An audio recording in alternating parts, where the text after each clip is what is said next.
All right, ladies and gentlemen, look, we are back for Straight Talk, another episode, and I'm really looking forward to tonight. I'm going to have to apologize for being a little bit late, not too much, and hopefully there won't be too much noise. I have a problem with that here in the streets in the Dominican Republic where we live, but we'll deal with it. But tonight, it's a playoff of the book called Of Mice and Men. And just have to be a straight man to do manly things. And I truly want to be able to reflect that in the videos that I want to be introducing and talking about as we go along. So tonight, through the week, I was really trying to struggle to figure out what I was going to talk about.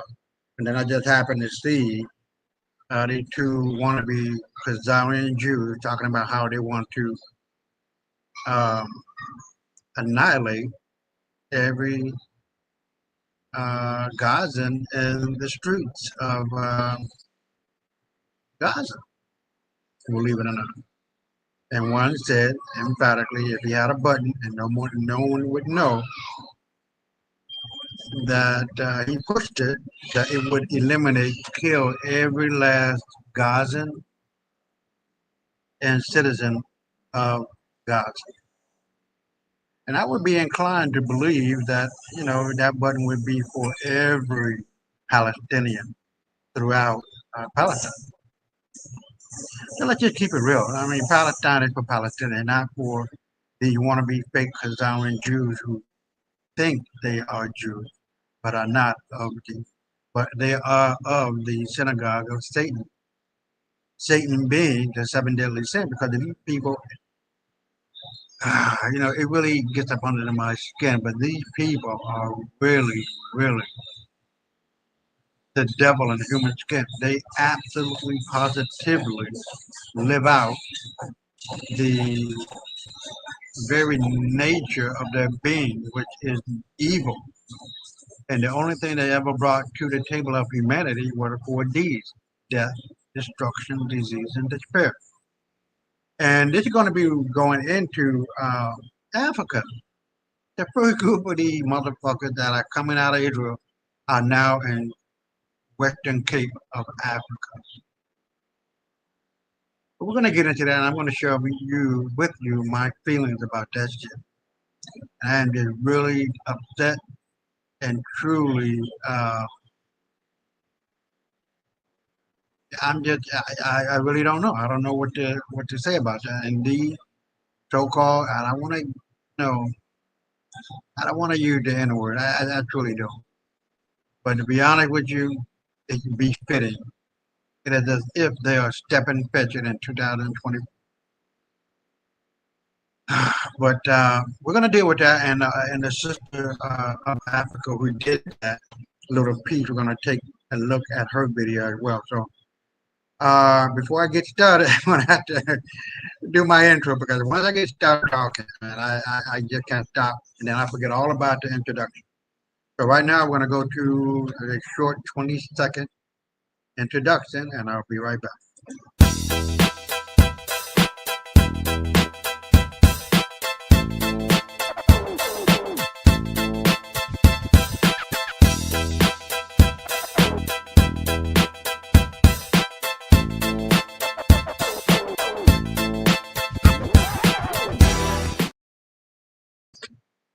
All right, we are back and live.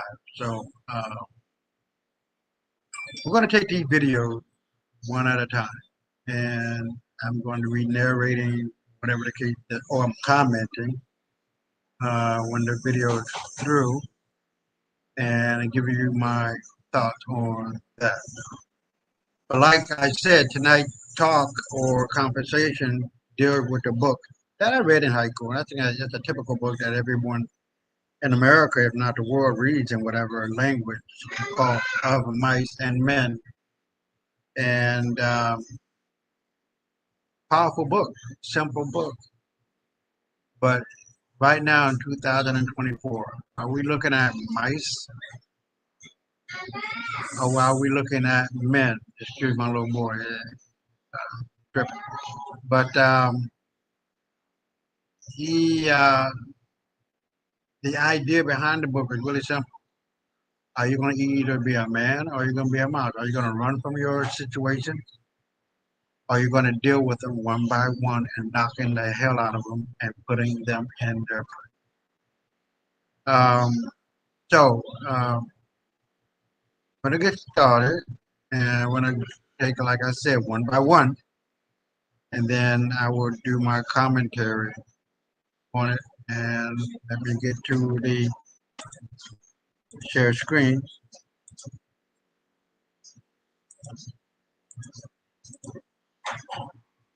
And we'll be right back.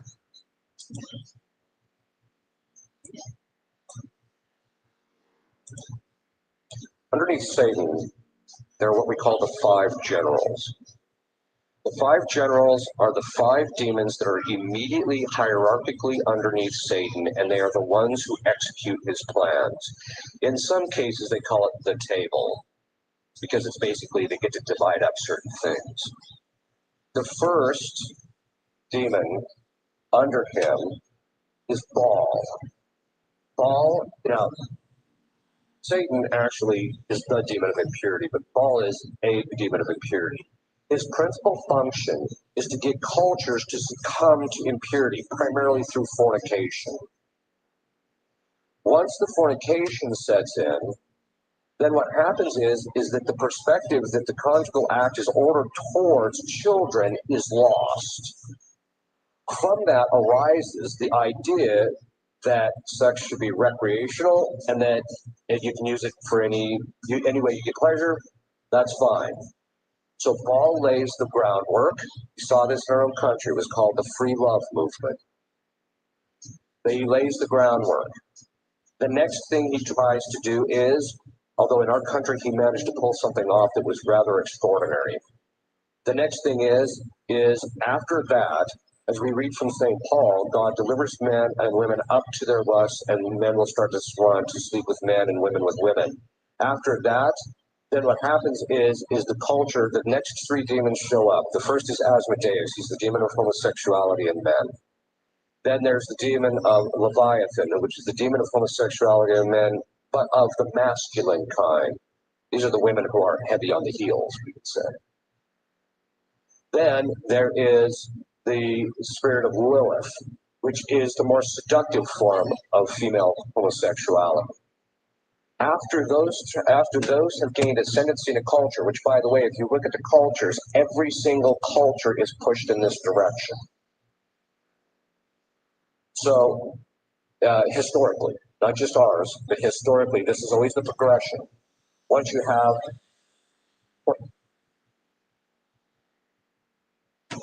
Sorry about that. It'll start playing again in a minute.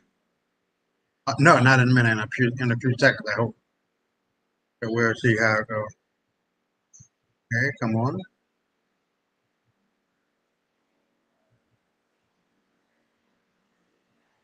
Let me back that up for a minute and hold it for a few seconds. Listen, what the guy is talking about are the demons in our society. And they're very simple to understand. Greed, gluttony, sloth, envy, pride, wrath, and lust are the seven deadly sins of which this world has been captivated. It has turned the world upside down, inside out, outside in, you name it. Good is bad, bad is good. Lying is true, truth is lies, you name it. And this is what this guy is talking about. And it is done on purpose. Whether you want to call it the Bolshevism, communism, socialism, these are all the bitter pills of destruction that each and every one of our societies over the centuries have dealt with and are dealing with to this very day, and especially in 2024. And the reason why I'm bringing that up is because Hitler, no matter how much you might want to believe he was a monster, he was a nationalist. He was a true German that turned the whole thing around. I mean, people were going out, hoeing, women, the mothers, the daughters were all out there in the streets selling their asses. The men were chasing after them. It was a holy mess. And so he comes up with Mein Kampf and he turns it all the way around. This man that we know to be Hitler was not who they say he was. But you know who the true Hitler was? FDR, Franklin Delano Roosevelt. He was the one who brought us and got us into World War II. And Woodrow Wilson in World War One. These are the Hitlers of America. There was no reason for us to be in those wars. We were fresh, we were young, we were healthy, we were strong, and there's no way in which we could have gotten into that war for whatever reason against Germany in both cases. With that being said, the only reason was for the lies that were told by these wannabe Jews that were running and controlling the media at that time. Obviously, there was no TV in the 1910s, one up to whatever period. But the idea is that they fooled Americans into believing that Germany was an evil state, an evil nation, killing babies. We've heard that before in regard to the present situation of Palestinians killing babies. That's not true. So the real reason and the real evil of this world are these people who call themselves, who are not Jews, but are of the synagogue of Satan. And these five devils that he's talking about is what gets into the whole nook and cranny of all of what this is, the crux of it. Hopefully it'll play. Cultures, every single culture is pushed in this direction. So historically, not just ours, but historically, this is always the progression. Once you have fornication, you end up with contraception, and then the upshot of that is homosexuality and then abortion. Baphomet is the fifth one, and he's the demon of child sacrifice, abortion. In our culture, think of this. They shot down the fornication laws, and so they delivered us into the hands of Baal. Then they had Roe versus Wade and delivered us into the hands of Baphomet. And then they allowed gay marriage. And so now our country politically is in the hold of the top 5 demons in hell other than Satan. They delivered us into their Hold on, before I go, and this is the lady that did the piece on the wannabe Jew coming into, God damn, Africa. But what I want to really focus in on is what this guy is talking about. If we don't come together as a nation, forget it about the political, economic differences, the spiritual differences, the religious differences.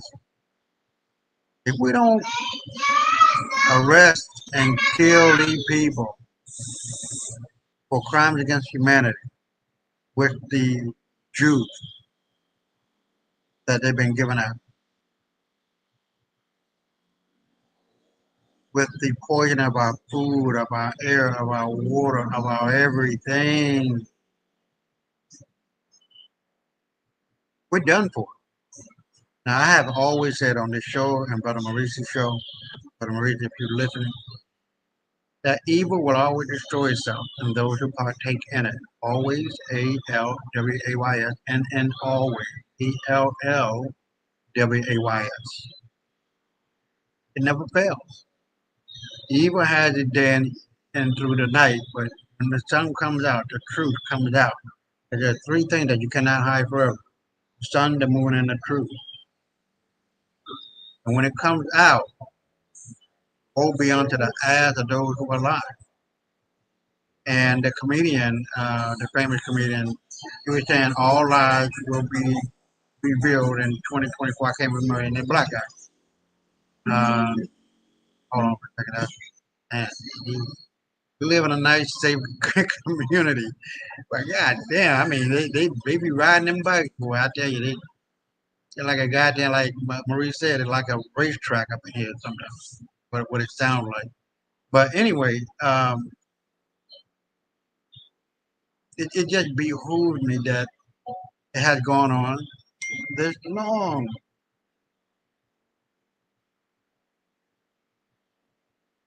And, I talked about this on the show a couple of episodes back about Nestor Agasra and the fact that America is the strong hand that will bring it to fruition, the justice that needs to be done throughout the world.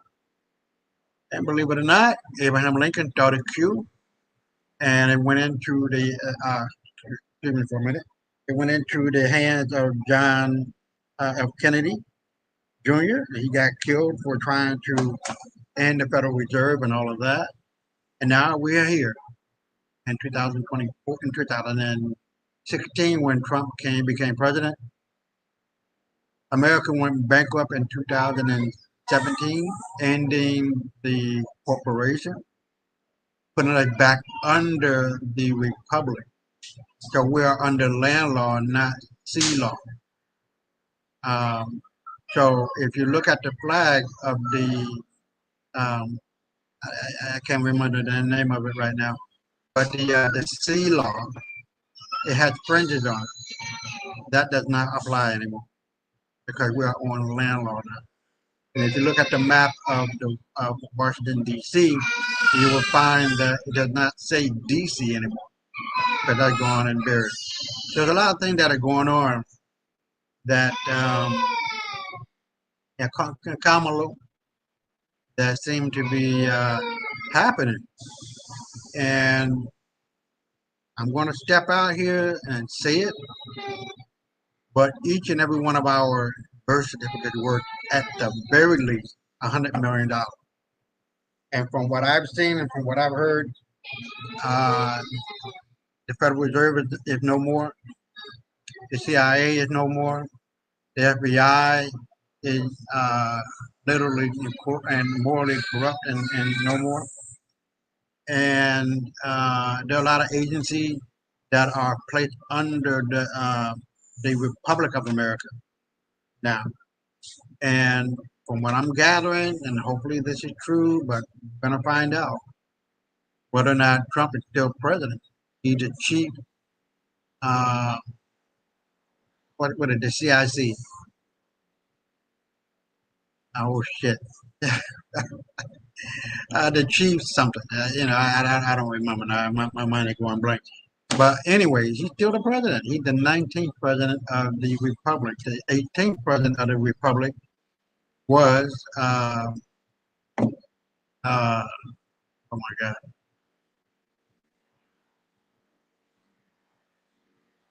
Wow. Hold on. It's a black name. Oh, Ulysses S. Grant. So I'm glad I can remember that. I don't remember nothing else, right? But the idea is still the same, you guys, and we are about to turn it all around. The world has been sleeping, and so has America. And from what I am seeing, America is the catapult to realization and awakening the spirit within, and so that our Constitution really shines and make America to be the beacon of hope that it was laid out to be. We hold these truths to be self-evident that all men are created equal and given the right to life, liberty, and pursuit of happiness. So you got to understand too that the Constitution was written by black people. George Washington was a black guy, not a white guy. The three Continental Congresses that met were ran by black people. The first president under the Articles of the Confederation was a black guy. He served 2 or 3 terms, one of them. And get into the Constitution, and the first president of the Constitution of the United States of America, whatever you want to call it, or that republic, was George Washington. Now, I did a piece on that a while back as well. You can check that out on YouTube. And it's dealing with George Washington, and his real family name is Washington. That was changed to Washington, and so on and so forth. So all of that can be looked at it, and I go into great detail about that. So if you want to check that out, please do so on my YouTube channel, WMB of Lies and Deceit. You can also check it out on Rumble, the WMB show, and my X site, or not site, but please follow me on X, Isaiah Israel 1515. So with that being said, look, I'm going to go to the next video, and this is delayed. I mean, I watch her basically all the time, and this is a 14-minute video. We're gonna run it all the way through since it is so not so many minutes, and she gets into this bullshit that our people are still under this delusion, this hallucination. I'll start it up, and we'll be right back. Greetings, Your Majesties. Welcome back to the channel. Thank you so much for returning. Trusting you so well. And your loving servants, like always. Many thanks to all of you for the supporting to the channel. Thank you so much to our channel members, to our anonymous supporters, to all of you my subscribers, the now celebrated and appreciated. So Israel has finally their promise of to have yes, saying to insights to your faces that Africa is the best place for them now to go to. And actually thing is that was that or is that Africans are ready to welcome Israel. Yeah. Because these are the so-called children of God that have been in the holy books. Yeah. So, and you know now Africans worship this. Africans worship this people. Why do you think they worship these people so much? Because of Egypt. And that's why there's no way you talk about the liberation of the motherland that you will not talk about.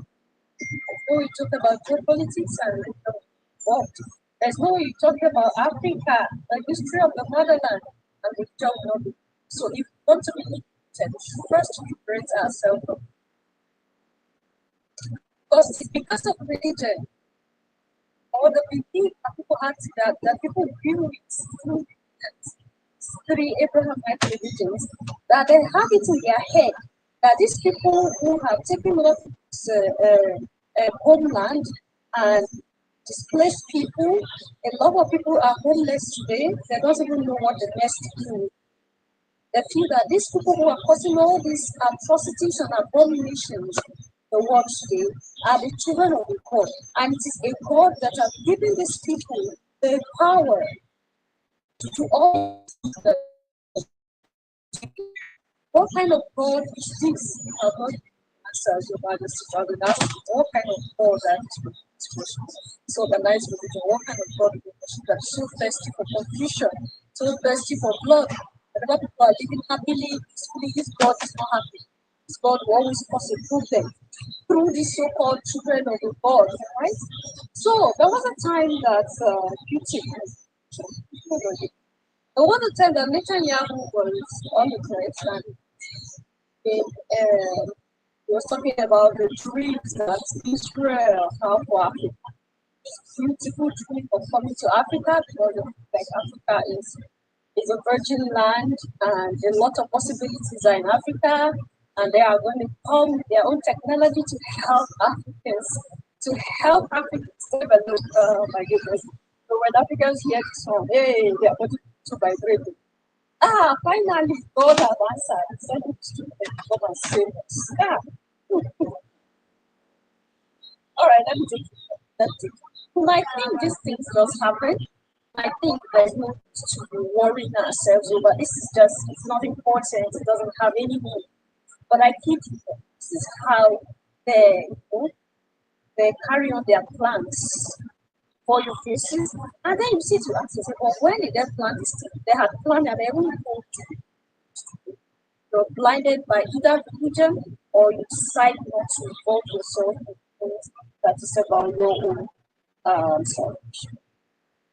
Comienza tu camino hoy con GoDaddy. Espérate, Si puedes imaginarlo, puedes tranquilo. construirlo. Pues, Sea cual sea tu idea, Anyway. puedes convertirla en un proyecto. Warning to all South Africans, the Israelis are leaving Israel and moving to Western Cape. And this is being made possible by British politicians. Watch this. In the Western Cape is an ideological homeland for people who think like us, people who have the Western values, who want to live in the first world, and you know, want to and I've often used the example of Western Cape becomes almost like Israel for the Jews. You don't have to go to Israel to benefit the Jews, to benefit from the Israeli state. You've got somebody who's your ideological.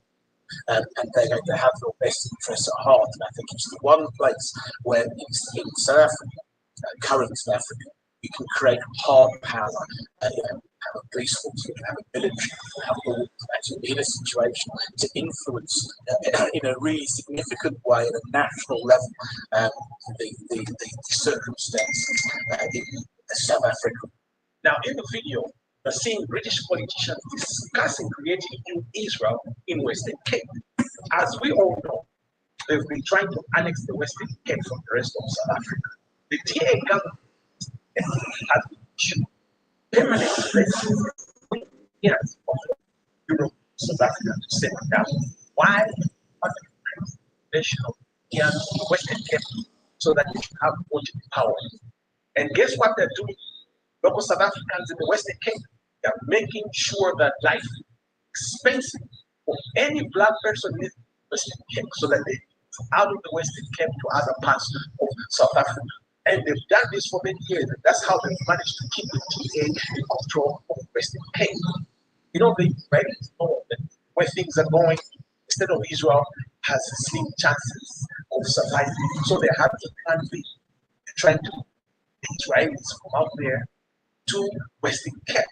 And remember, who helped create the state of Israel in the first place? The same British politicians who are discussing creating new Israel in Western Cape. They are keeping preoccupied with the issue of foreigners because they know that as long as you're preoccupied with the issue of foreigners, you want to think about your land. They want to make it seem as though the biggest problem for South Africa is foreigners, but the most important issue is land. And they don't want South Africans to discuss land at all. So they are sponsoring discussions and conversations. They are pushing adverts. They're even paying political parties to push this foreigner issue. And they make sure that the only political party that has been discussing land, like EFF, is silenced for good. And what have they done to the EFF? They're disbanding. And South Africans, open your eyes. The Israelis are coming in. South African brothers and sisters, I agree to this one because we don't always agree. Okay? This is divide and conquer. This is what they have been doing from this past. Go in, buy them, give them themselves, cause confusion, they are missed, and then conquer them. These have been the tactics from this past. Africans, when are we going to learn? When are we going to understand that it's not just about there is always a bigger picture to all these things that these people want to push forward to all these things they want to divert your attention to. There is always a bigger picture. Okay? Now, when you look at the geography of the Western Cape and the economy, understand what he's saying.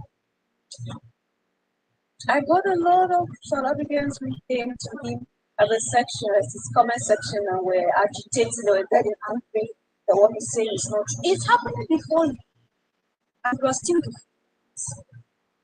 And this is exactly what they want. Because we are confused. We are confused. And why do you think we are confused? Because we are out of track right now. As I'm out of track. Remember when I was giving you my experience traveling about the borders, and I told you that these people are buying land. It's not just South Africa. These people are buying land, and the war is coming. It's inevitable, like Ibrahim Traore said. We have to fight. Now they are coming into us, buying land, taking out land from us, Land is like the core of every, and we are giving out our land in thanksgiving to this people. I don't know how much they pay for this land. I don't know how they get to sell these lands for them.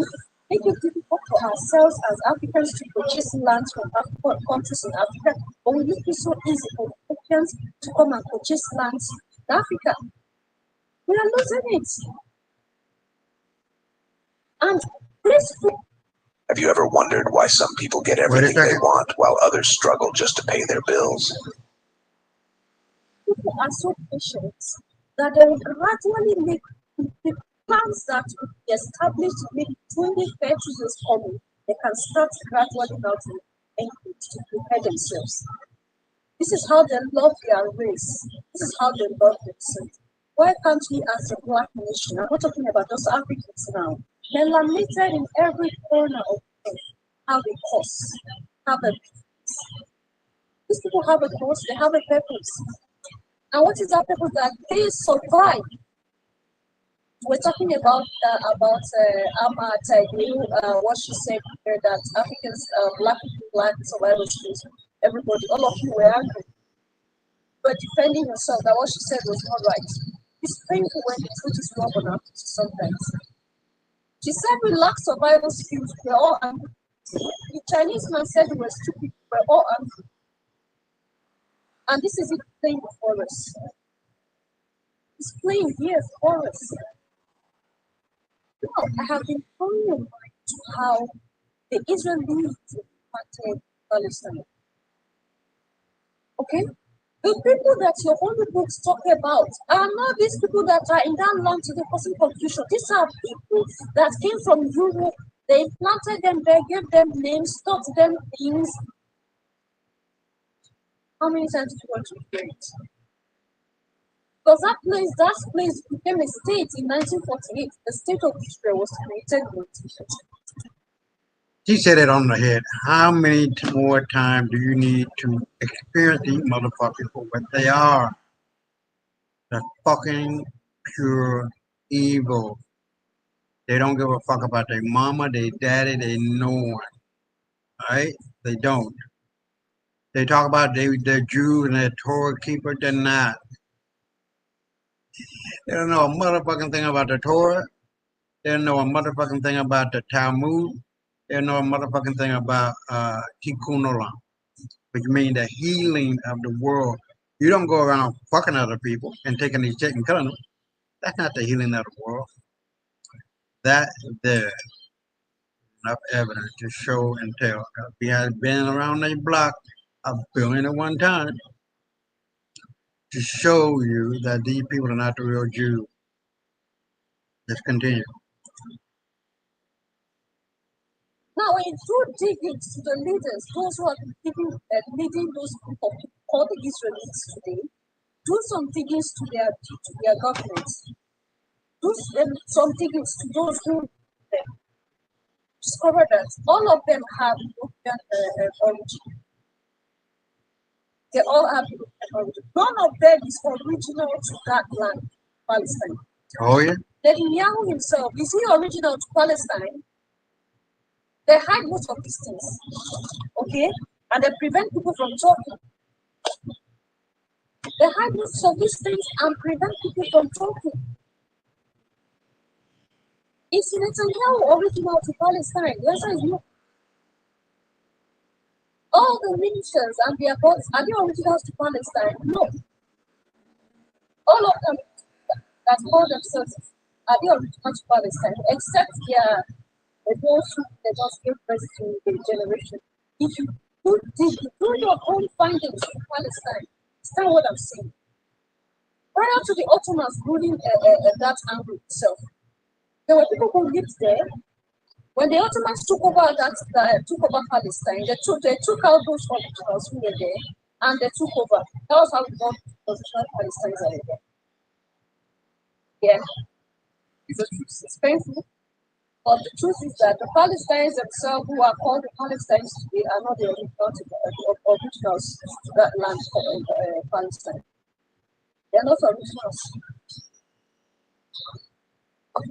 Israelis who are there today fighting and unaliving them left, right, center, and not of it because their own was possible that they did.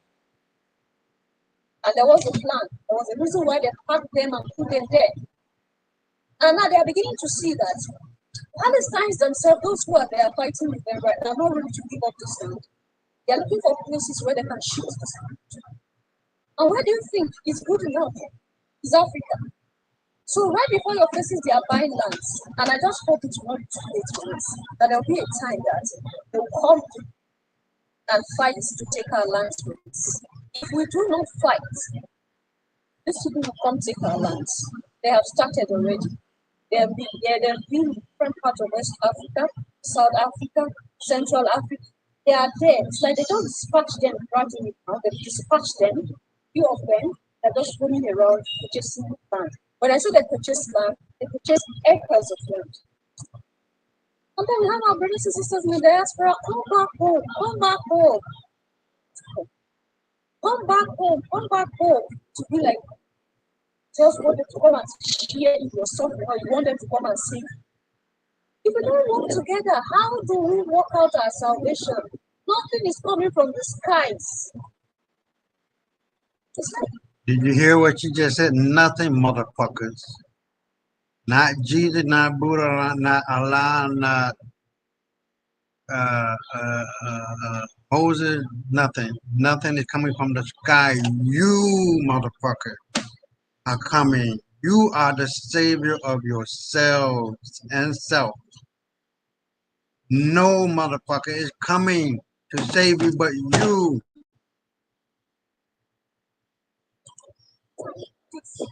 nothing is flying down from the skies. We have already been given the power to fight for ourselves, to work out our own freedom, to work out our own salvation. And until we realize that, nothing will change the Lamented covenant.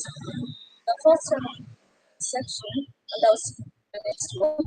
Then love yourself, love others, stay safe, stay positive, always remember to stay safe. Bye.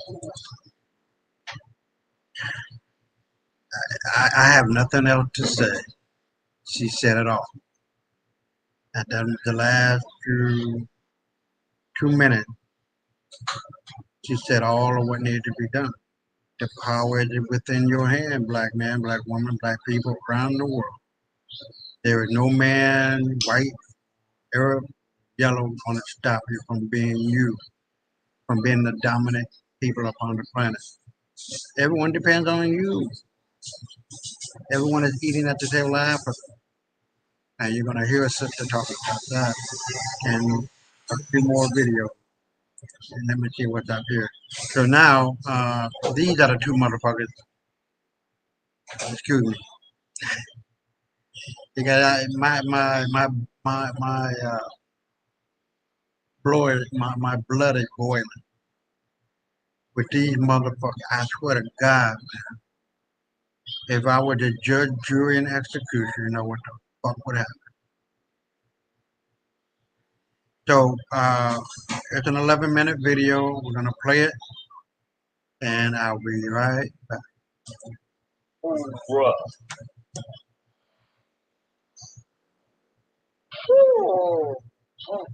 So when it comes to what's going on in Gaza, Israel versus Palestinian, all this, right? I frankly don't care. I'm going to be honest, like most Black Americans, like most OBA, original Black Americans, it's not really any concern at all. Because the narrative that I have always come across is that, hey, we just want to get along. We want them to have their space, we have our space, and that's it. We just want to get along. I've spoken to many, Jewish people, and they've been like, hey, they just want to destroy us. I'm always confused when that's the answer, right? Because there's always has to be a reason. So I'm like, wow. And most of the answers I've gotten, we don't know. They just want us gone. Okay, they just want us destroyed because they hate us. But why? Because that's what they believe. That's what they've been told. That's what they've been trained to do. Okay, right? That's always the case. And then with Palestinians, they say the same thing. It's like, hey, they want us gone. They want us. So I hear much of the same thing from both sides. This person hates this person. This person hates that person. And it's like, all right, whatever. It's always been the case for America to take the side of Israel, right? It's democracy. We're aligned on many things when it comes to, gay rights and things like that. Ask Jared Kushner, not me. I don't know. But nevertheless, that is the gist of my understanding of what's going on. Nevertheless, there is this podcast. The podcast is titled Two Nice Jewish Boys.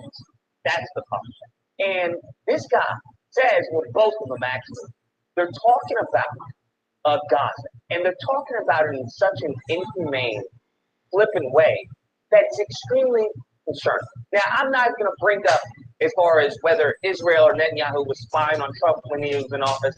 I'm not going to bring up as far as the accident of them shooting missiles into our ships.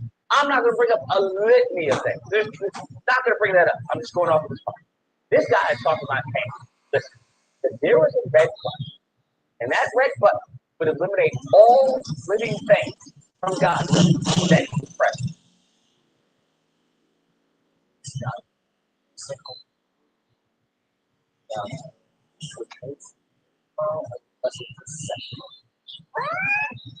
I kid you not, that's what this Jewish boy man said. That's what he said. And what was crazy to me is that the other Jewish guy, he's like, well, if that was a choice, right? Because you always try to give people, a way out. You always try to hedge their answers. Like, well, if that was a choice between this and utter extinction, then you would probably choose to eliminate them, right? Out of self-defense. That's what they always want to say. We have a right to self-defend ourselves, even though that argument is falling apart once you look into, well, how did these mofos even get a supply with all the ammunition and whatnot? How did that happen, Netanyahu?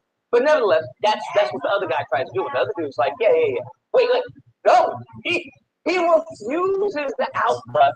He refuses the out. He's like, no, at any point, like right now, there's a button.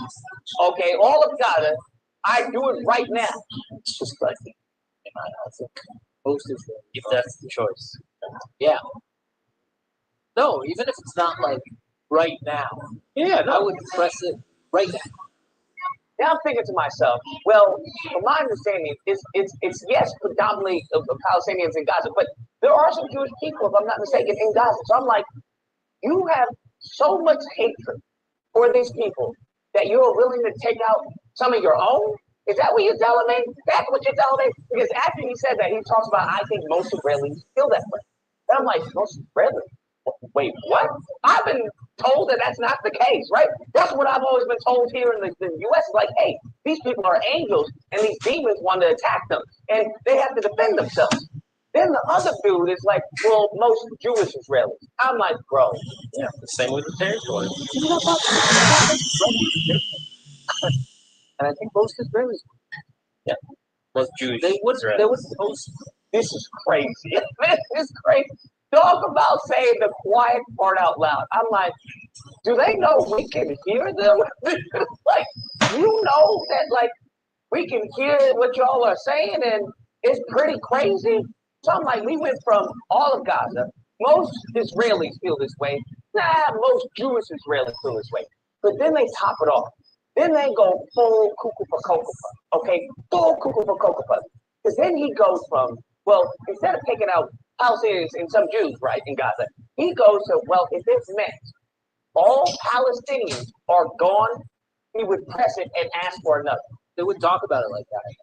They would say I pressed it, but they would press it, right? Like if they were in a closet alone, they wouldn't even hesitate.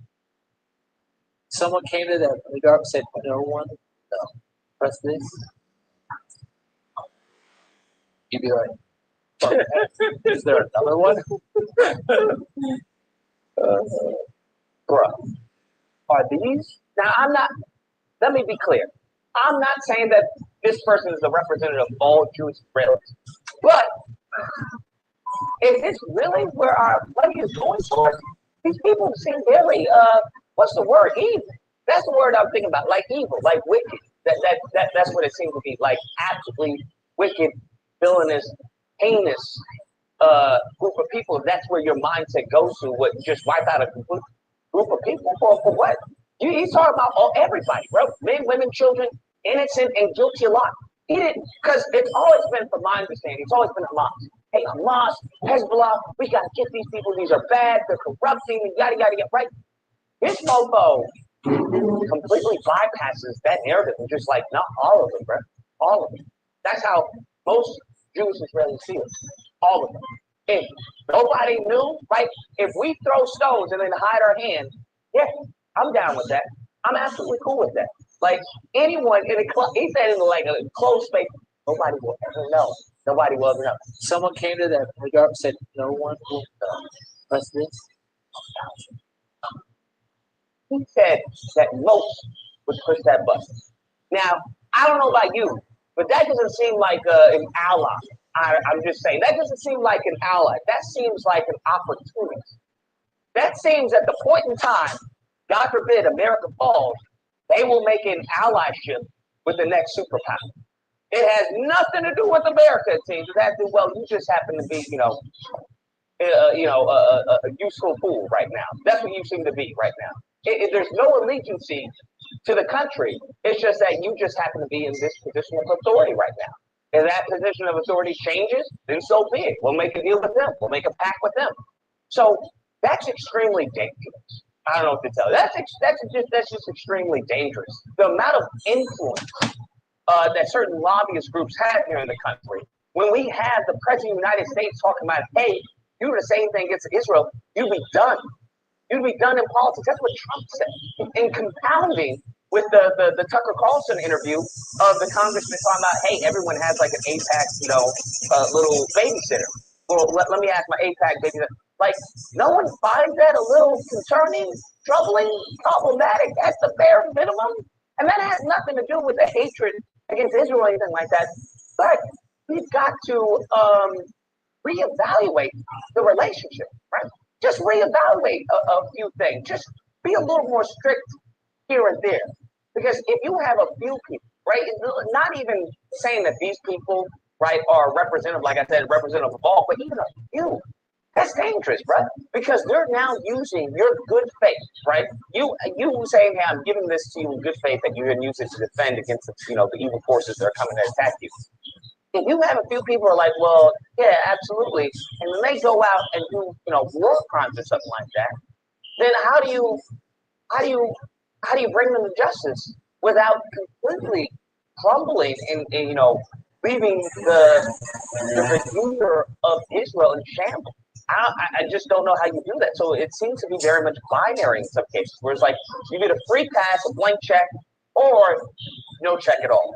And it seems that is the conversation that's being had when it comes to right versus left, where some are like, hey, we got to limit them giving weapons. And the other one is like, hey, just give them all the weapons they need, all right? It doesn't even matter. Give them everything. I'm like, we can't come to a middle ground.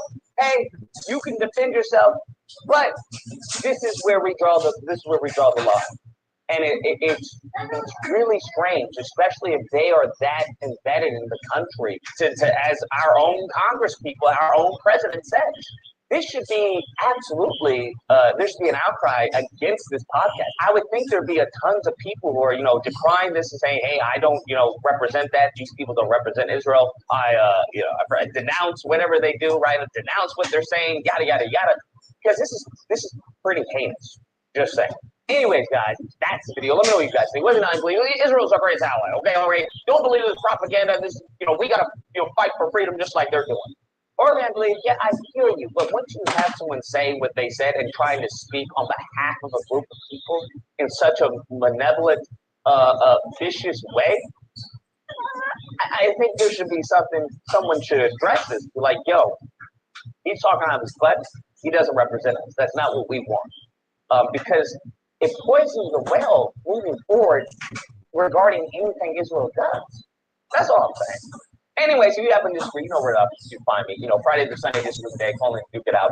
Hope you guys enjoyed the video. If you can, please feel free to like, share, comment. Let me know what you guys think, and subscribe. Okay. And that fun stuff. Till next time, guys. Be amazing. All right, guys. I really like that guy. I mean, he has a lot of short videos that are sweet and impactful. And he really nailed the head on the head. and nailed the head, nailed the, you know what I'm trying to say, nailed the nail on the head. Right. So, hold on. So what we're gonna do, we're gonna get rid of this one so we can stay in order. Now this one, look, with the messiness of these Jews just fucking up the water of the name of Israel and Jude. Look, we're now seeing a flood of people who are converting to Islam. I mean, it is just a massive amount. Not dozens, not hundreds, not thousands, not tens of thousands, hundreds of thousands, if not millions of people are converting to Islam. There's a rationale behind it. They are doing their shahada, if I'm not pronouncing it wrong, and leaving behind their so-called Christian faith, which has really been the death knell for Western society. And there's no Jesus nowhere. It's all fornication, as the first video we're talking about. It's all Baal. It's all deprecation. It's all everything. Just tearing down of the moral fabric of America and the world. And you know, like I said, if we don't do anything about it, like kill them, arrest them, Fauci, Bill Gates, the list goes on, and seize their assets and pay it back to the people who took the Jews and whoever else, then we're done for. We really are done for, and it's going to be hell to pay if we don't get these global elite under control and under our heel, and just kill them. They've already committed mass genocide, crime against humanity, and the penalty for crime against humanity is death. There are, the last time I checked, I don't know how many more, but the last time I checked, there were 4 states who are now suing those drug companies that issued out the juice, the Kool-Aid. You know what I'm talking about? For killing and disabling people. No joke. So in this video, as you can see, it says hundreds of British non-Muslims queue to enter the Shahada. Now, if I'm understanding Shahada, it's like a conversion thing that goes on. I don't know. But the reality is that this world is turning more and more brown, turning back to black, and Islam is on the move. It is not going anywhere. The Arab Spring is here. And the hand around the neck of these motherfuckers is getting tighter and tighter and tighter. All right? Gaddafi said, if you kill me, you'll be opening the door to all of hell for all of eternity. Now look at what is happening. For 2.5 to 3 billion Muslims in the world. The greatest concentration of Muslims in Indonesia.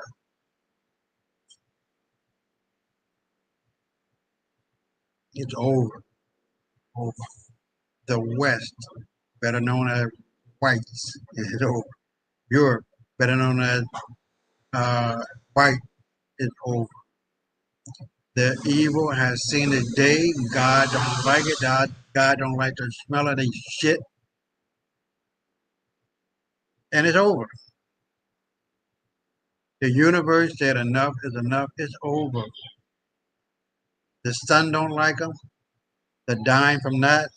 They're not being born. The population, to maintain a population, you need 2.1.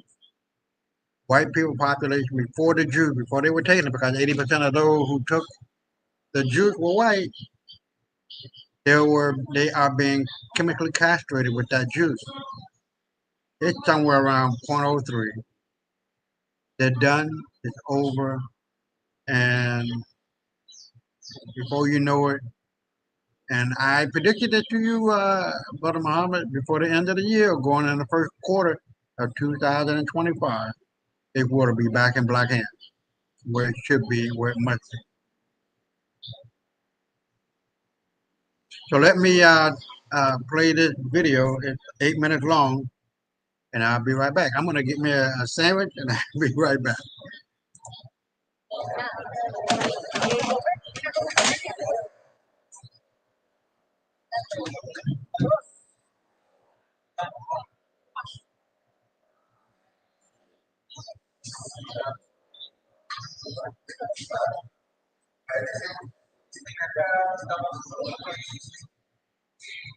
أشهد أن لا إله إلا الله وأشهد أن محمدا عبده A unique phenomenon occurred at one of the largest mosques in London, England, where hundreds of non-Muslim residents were seen queuing to enter the mosque. This long line was not without reason. It turns out that many people were curious and wanted to learn more about Islam, a religion they may have only known through hearsay. This event was organized by the mosque's management as part of the annual Open Mosque Day program aimed at opening the mosque's doors to the general public, regardless of religious background. During the event, visitors had the opportunity to see the mosque's interior, listen to brief talks about Islam, and interact with imams and Muslim congregants. One visitor, Sarah Thompson, a local resident who lived near the mosque for a long time, expressed her curiosity about Islam. So far, I've only known a little about Islam from the news and social media. I wanted to gain direct understanding from the source, and this event gave me that opportunity, she said. In addition to the talks, the visitors were also given the chance to witness congregational prayers and have their various questions about Islam and Muslim culture answered. They were also treated to various Middle Eastern dishes, which added to the friendly atmosphere between the local residents and the Muslim community. The mosque's imam, Sheikh Ahmed, stated that the event aimed to build a bridge of understanding between the Muslim community and the broader society. We want to show that the mosque is a place open to everyone, not just Muslims. We hope that events like this can reduce misunderstandings and promote peace and mutual respect between religions, he said. This phenomenon shows that despite the increasing global tensions related to religious issues, there are still many people interested in learning more deeply about Islam. Visitors left with positive impressions and new insights into a religion followed by around 3.4 million UK. The Open Mosque Day event is hoped to serve as a bridge for fostering better dialogue between Muslim and non-Muslim communities in the UK, as well as strengthening a sense of togetherness amidst diversity. When non-Muslim residents are invited to the mosque to see firsthand how Muslims perform prayer, salat, many are impressed and intrigued by the ritual. Observing the prayer up close gives them a new perspective on the devotion and solemnity with which Muslims conduct their worship. Salat, performed 5 times a day, is one of the 5 pillars of Islam and forms the core of a Muslim's spiritual life. In every movement and recitation during Salat, Muslims express their obedience and submission to Allah. For many non-Muslim visitors, witnessing this process provides a deeper understanding of how Muslims maintain their relationship with God. One visitor, James, who saw Salat in person for the first time, was impressed by the discipline and calmness reflected in the worship. I never imagined that Salat was so meaningful and conducted so regularly. This experience opened my eyes to how seriously Muslims practice their religion, he said. Through moments like these, many non-Muslims come to realize that Islam has deep spiritual rituals and values, which they may not have fully understood before. This interaction is hoped to break down prejudices and build a better understanding between Muslim and non-Muslim communities. In recent years, the UK has seen an increase in the number of non-Muslims who have decided to embrace Islam.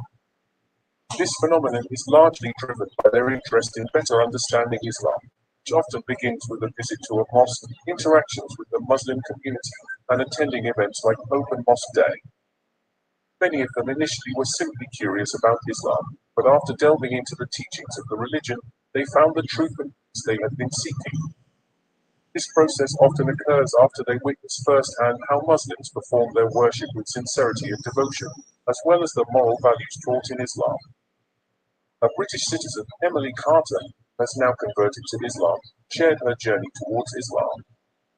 I came to the mosque just because I wanted to know more about Islam. However, after hearing the talks, speaking with the Muslim community, and reading the Quran, I felt there was something true and profound in this teaching. Islam has given me peace and direction in life that I had never experienced before, Emily revealed. Emily is not alone. Many others feel the same way. In the next 60 seconds, I will show you how with this new AI tool, you can create 3D animated videos, even if you have zero technical experience. Let's say I want to create a full-length kids moral video where I want the characters to speak and need. After witnessing Islamic practices and delving into the teachings, they felt a strong attraction and eventually decided to embrace the religion. For them, Islam offers answers to fundamental questions about the meaning of life, purpose, and inner peace. The increase in the number of converts is also warmly welcomed by the Muslim community in the UK. They are committed to supporting new converts in their transition process, both in terms of religious education and social support. Imam Sheikh Ahmed of the Central London Mosque stated, "We are seeing more and more people finding truth in Islam, and this is something we are very grateful for. We will continue to guide and support those who have recently embraced Islam." This phenomenon shows that amidst the increasing interaction between Muslim and non-Muslim communities, many people are finding truth and peace in Islam. More open interfaith dialogue and a growing awareness of Islamic teachings, it is hoped that more people will find their way to Islam in the future. In a historic speech, Queen Elizabeth II praised the Muslim community in the UK for their significant contributions to the country's social and cultural development. This speech was delivered at the annual Commonwealth Day event held at Westminster Abbey, where the Queen acknowledged the important role Muslims play in promoting peace, unity, and humanity. In her speech, Queen Elizabeth II emphasized the importance of interfaith tolerance and highlighted how Islam, as one of the world's major religions, has made many positive contributions to British society. Islam has taught values of humanity, justice, and peace, which we greatly cherish in this country. Muslims in the UK have become an integral part of our community, bringing with them a rich culture and a strong spirit of togetherness, the Queen stated. The Queen also praised various initiatives undertaken by the Muslim community, such as charitable programs, aid to the less fortunate, and efforts to promote interfaith dialogue. "I deeply appreciate the dedication of Muslims in providing assistance to those in need, both domestically and internationally. This is a true reflection of the noble teachings of Islam, which encourage its followers to help others regardless of their background." This speech was warmly received by various segments of society, including Muslim community leaders in the UK. They appreciated the Queen's acknowledgement of their role in building social cohesion and promoting the positive values of Islam. The Grand Imam of the Central London Mosque, Sheikh Abdullah, stated that this recognition is a testament to the harmonious relationship that has been established between the Muslim community and the broader British society. "We are honoured by this recognition and will continue to strive to contribute even more to British society," he said. The Queen's acknowledgement reflects the importance of harmony and mutual understanding in a multicultural society like the UK. With this recognition, it is hoped that the relationship between the Muslim community and the wider society in the UK will grow stronger, promoting peace and cooperation in the future. All right, you heard him.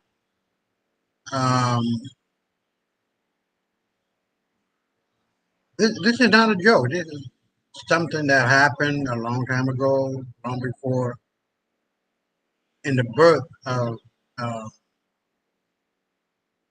Islam that spread throughout the Middle East, North Africa, Africa, and itself, and then into Spain and Europe. That gave rise and the spark to the Industrial Revolution with the help of the Jews. These are not white Jews, these are black Jews all throughout Spain and Portugal and Europe and France and all that. These Jews were black. They operated as spies for their Muslim brothers. And once they were able to come into Europe by way of that Strait of Gibraltar, um, they were able to take it over, and they gave what word I want to say, credence to or protection to the Jews. Now, the Rock of Gibraltar is a derivation of the Arab name Gabal Tariq. If you don't know that now, you know. So, hold on. Yeah, okay, I got it on pause. There's a lot of traffic going through. Um, so that's a wrap on that one. Let's see what the next one is. I'm going to hold on to this one, and I'm going to give my comment on what was being shown, right? So the sister, I love Abigail. Abigail, if you can, God, can subscribe to her channel. She does a great job of exposing a lot of what is going on the content and giving her point of view, not facts, I'm sorry, not emotions, not feelings, but facts. Because I don't give a fuck about my feelings or emotions. I am only here to bring facts. That's it. If you are insulted by what the fuck I say, fuck you. Fuck all you. That's how I get down. I don't give a fuck about your feelings. I don't give a fuck about your emotions. What I am here to do is to reveal the truth, the whole truth, and nothing but it, and nothing but, and to stand on business, stand on making sure that our understanding has increased more and more and more for our people, understanding what needs to be done. And the greatest enemy of us is people who look like us. It ain't the white man, it ain't the Arab man, it ain't the yellow man, Chinese man. It's you, nigga. Let's get that straight. The worst person, the worst enemy you can have is you. Look in the motherfucking mirror. And we're gonna cover that because in one of these videos, you're gonna see where Africa is importing $100 billion out of Ukraine and other fucking white ass wannabe countries and not trading with its own. So I'm gonna go on to the next video. It's a short video about the white man. It's really plain and simple, and it explains all of what this motherfucker is all about. I'll be right back.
I was about to choke on my shit.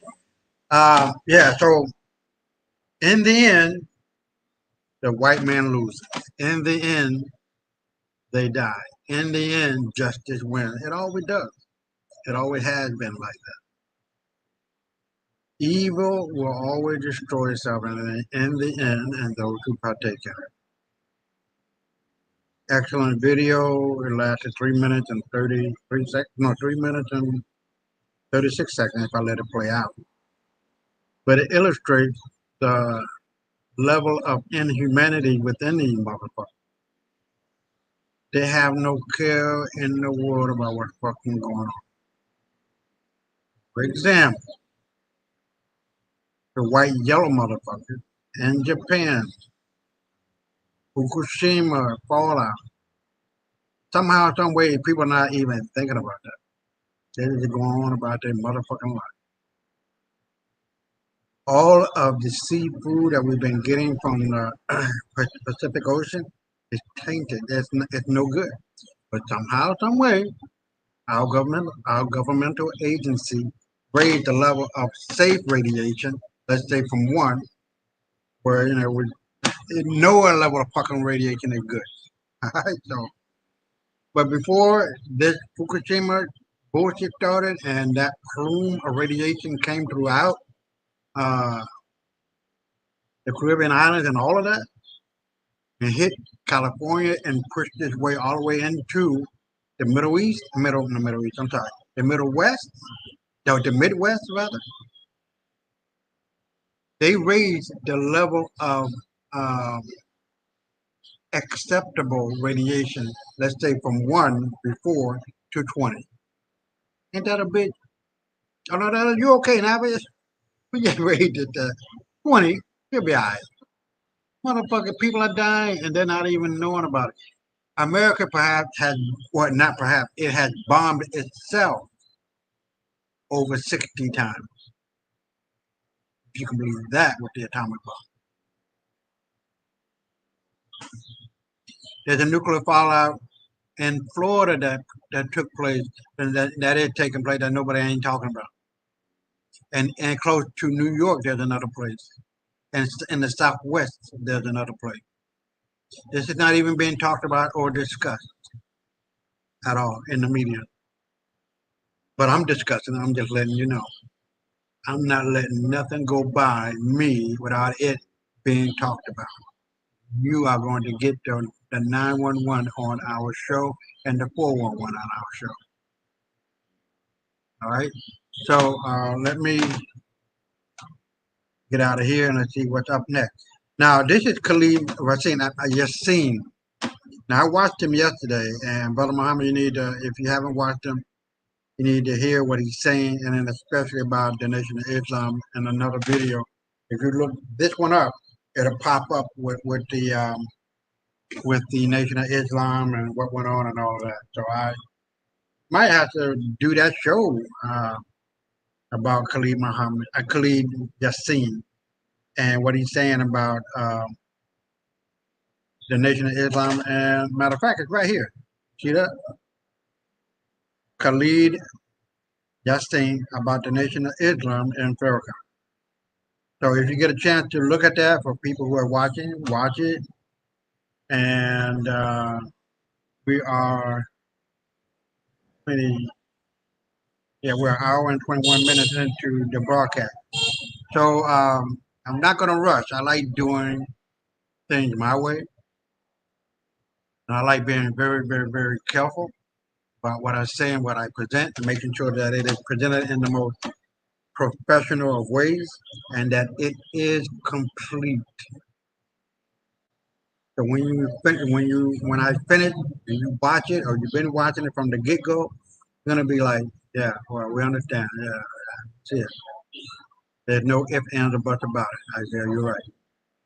100%. All right, so we're gonna crap. Excuse me for a minute, because I don't know what the hell is causing me to scratch an itch. Something. So what we're gonna do, we're gonna listen to Brother Khalid Yassin. He's a Muslim scholar.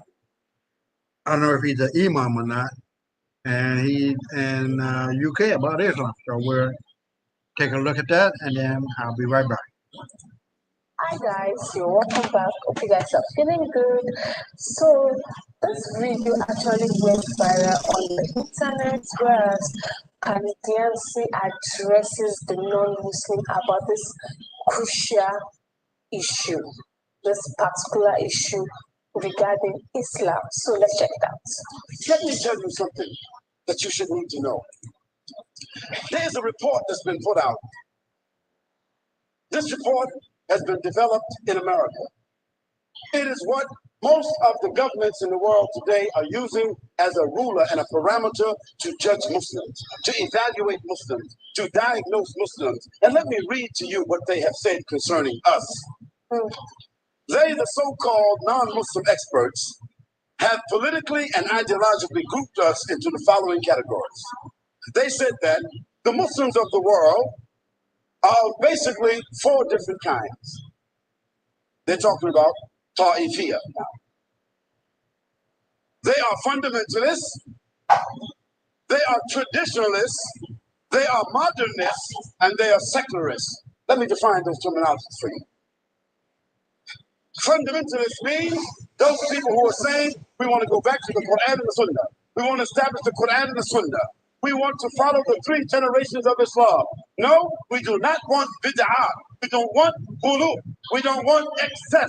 We want Islam, the Quran, and the Sunnah, and all our actions, and that's it. They call us, those who say that, fundamentalists. Although in Islam there's nothing called fundamentalism. Then there are the traditionalists. These are the people who also say they follow the Quran and the Sunnah, but they hold on to a certain classical tradition. They say we are Wahhabi. They say we are Hanafi. They say we are Shi'i. They say we are Hanbali. They say we are Shafi'i. They say we are Maliki. Although those four men, Ahmad ibn Hanbal, Imam Shafi rahimahullah, Abu Hanifa, Imam Malik, although those are our fathers, those are our scholars, those are the mujtahideen of Islam and the greatest people who brought Dalil to us from those generations, no doubt. But following them blindly as a tradition is what the category here is. People who follow them blindly, therefore they don't unite with anybody else except those who follow each one blindly. They are called traditionalists. Then there are the modernists. The modernists are those who want to make a new interpretation of the Quran. They want to make a new interpretation of the Sunnah. They want to make a new interpretation of Islam. In fact, They are the people who may want to join all the religions together to have what they call peaceful coexistence. They are the people who call themselves Wahdatul Adyan. That is, they want to join all the religions together. Semitism, so. They can run all religion. It even sounds funny, don't it? Yeah, think about it. Hinduism, Buddhism, Christianity, Judaism, Brahmism, Shiism, Islam. They want to bring all the religions all together with respect, and everybody want to go down the road together. We will overcome. See, this is what we want. This is called Wahdatul Adyan, making all it sound nice. One world religion. I don't know who would be the head of that. Maybe the Pope. They got the most money. Or it might be the mayor of Jerusalem. Or it might be Jacques Chirac. Or it might be Mr. Howard. Or it might be Mr. Bush. Or it might be whoever. We don't know who might become the leader of this world.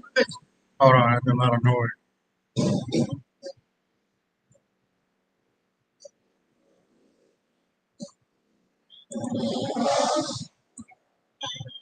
But the people who call for that among the Muslims, they are the misguided people, and they have joined the enemies of Islam.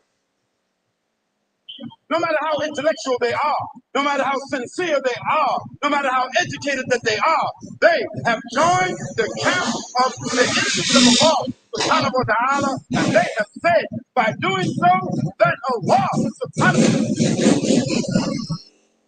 Sorry about the noise, hold on.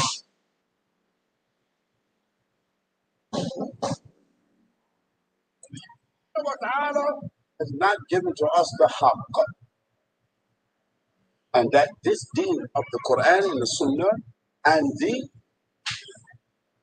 wala and bara, the loyalty and the disassociation, the loyalty for the Muslims and the disassociation of the Kafirs, that there's nothing like that in Islam.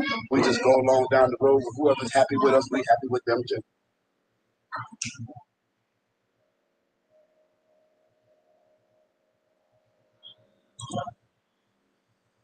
For Muslims, they have come up also with a formula. Not only have they classified us, but they have also come up with a formula to deal with every category and how to create hostility and opposition between the different categories. They have determined that the greatest threat to Western civilization and the continued dominance of Western culture is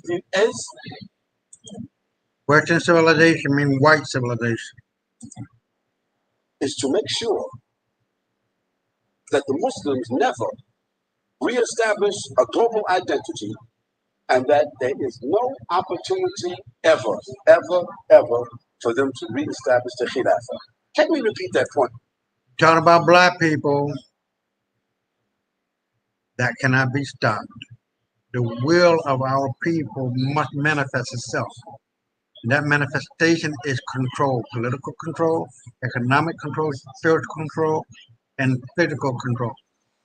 And that is being done as we speak every day. The hand around the neck of these motherfuckers are getting tighter and tighter and tighter.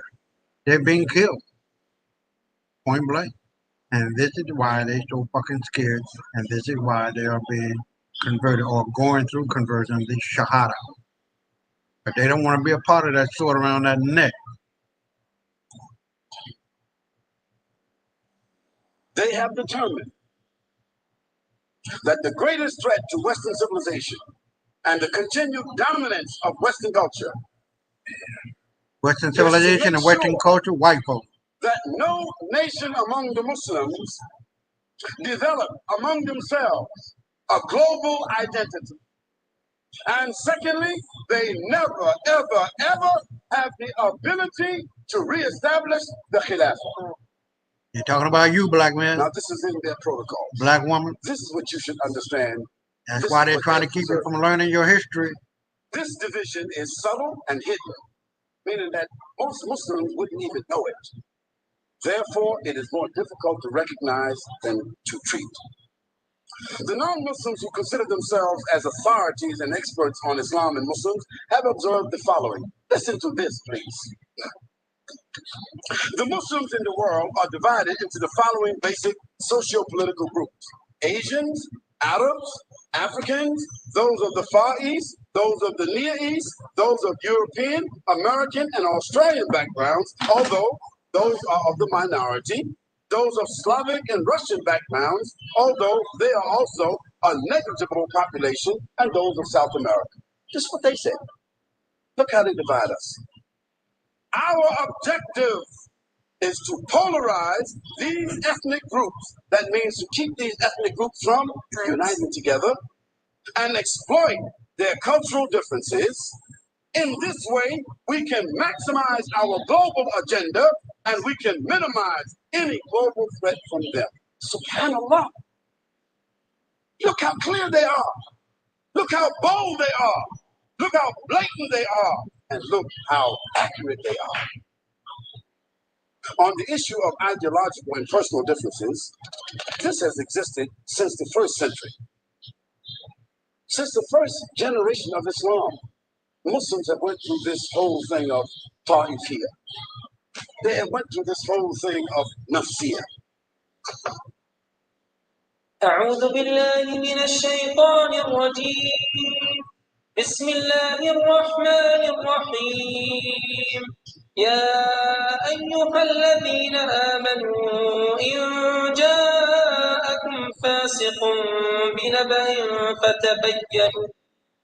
فتبينوا أن تصيبوا قوما بجهالة فتصبحوا على ما فعلتم نادمين واعلموا أن فيكم رسول الله لو يطيعكم في كثير من الأمر لعنتم ولكن الله حبب إليكم الإيمان وزينه في قلوبكم وكره إليكم الكفر والفسوق والعصيان أولئك هم الراشدون فضلا من الله ونعمة والله عليم حكيم. Allah subhanahu wa ta'ala, he mentioned in surah which is called Al-Hujarat. From the sixth surah, from the sixth ayah, he says, "O you who believe, if a fasiq, a liar, an evil person, comes to you with any news, verify it, lest you should harm people in ignorance, and afterwards you should become regretful for what you have done. And know that among you there is the messenger of Allah, sallallahu alaihi wasallam.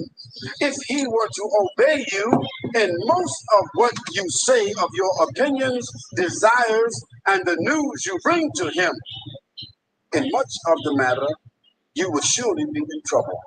But Allah has endeared the faith to you and has beautified it in your hearts and has made disbelief, wickedness, and disobedience to Allah and His Messenger sallallahu alaihi wasallam hateful to you. Such are those who are rightly guided." Wow. Wow. So he's trying to clear the misconception about Islam from the non-Muslim. What non-Muslim believe Islam is. So he's just trying to let us know what truly Islam is and why the Quran is so powerful and why non-Muslim experts have done a research on Islam that are kind of already right. So you're just trying to send a message to the non-Muslim out there that you need to dig very well. You need to do your research very well before you come and start talking about Islam, what it does, what it does not do, and the rest. And that's the whole message is passing across to the non-Muslim all over the world. Thank you so much for watching. Don't forget to smash and subscribe for more. Like, share, and comment. I'll see you in the next one. Bye. All right.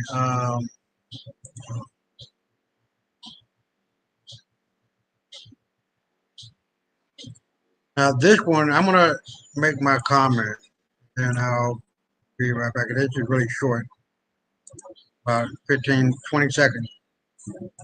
But listen, um,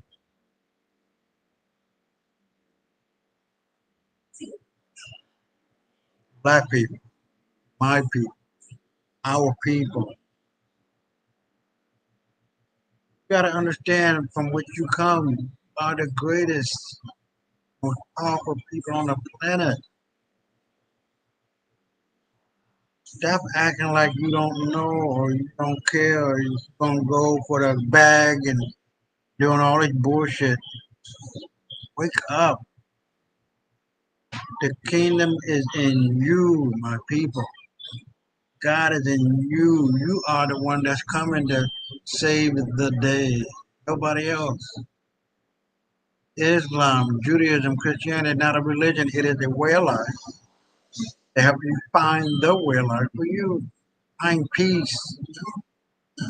Be clean in your body, heart, soul, mind.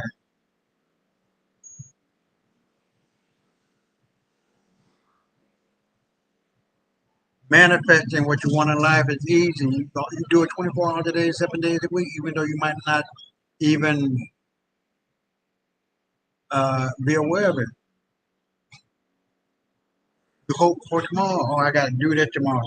Bringing that into existence. You're not saying, well, I'm going to die today, and then you die. There's always hope that's springing into tomorrow, into next week, into next month, into next year, into the next 10 years. And whatever that may be else, you know. Look, the road to manifestation is really simple. Think it, speak it, and put it into action.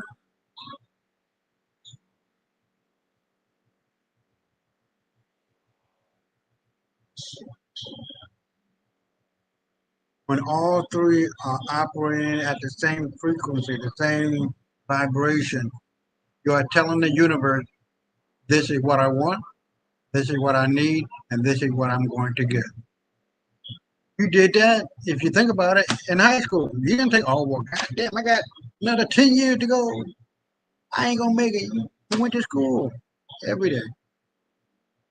And one day you woke up and like, well, damn, I'm graduating from high school. Yay.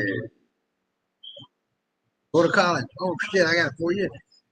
4 years went by quick. I graduated in 3 years. So everything is relative. If you want to be rich, you got to define what that is for you, because your mind will only bring you what you want. Say you want $100,000. I don't know, $500,000. There's only 3 ways to make money: through the stock market, bonds, commodity futures, options, and those associated ways, real estate, and selling the business with a product or service that people want. That's it. There's no other way that I know of it. And if you know it, please comment. Let me see if I ain't got no comments yet. But you know, that's how I go. That's how I go. You feel me? But you got to be able to understand the road to manifesting the thing that you want in life. I'm pretty sure, like I was, like, wow, what will my kids look like? Who will I marry? You imagining things into the future. You know, you meet a girl, you meet a boy, you have a baby, out of marriage, out of wedlock, in marriage, whatever the case may be. And now you have manifested that dream into reality.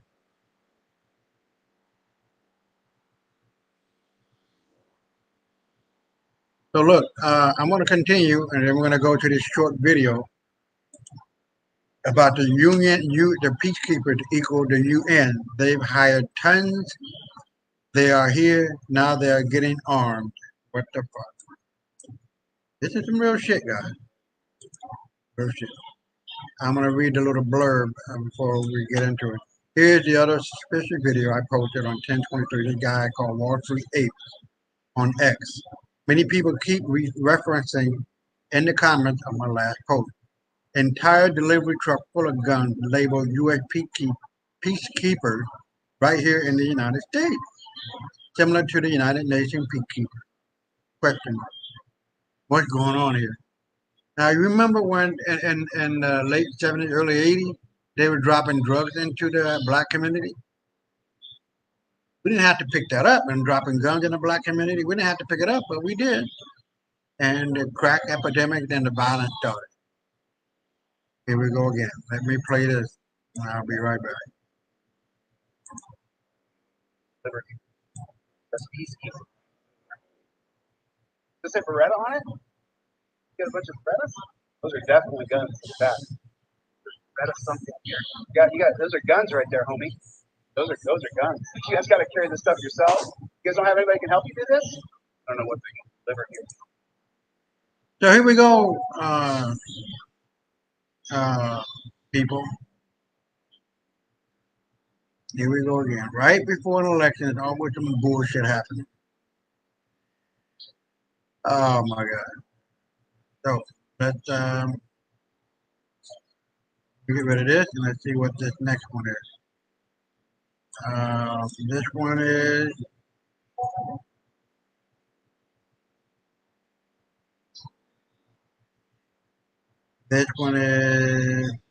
I forgot what this one.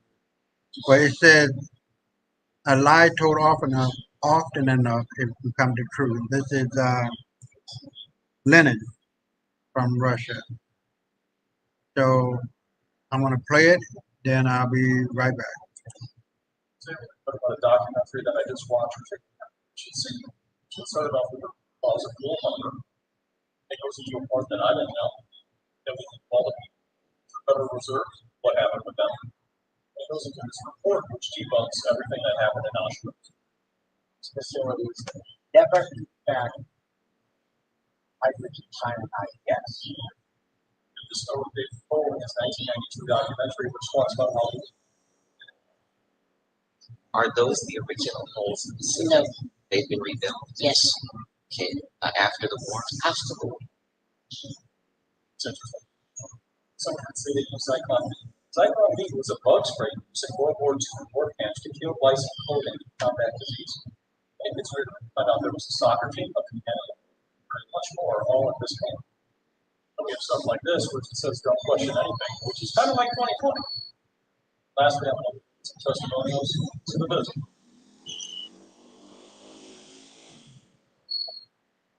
To survivors. We have put into once that was built, that we blocked, the downstairs wall was inside theater. They said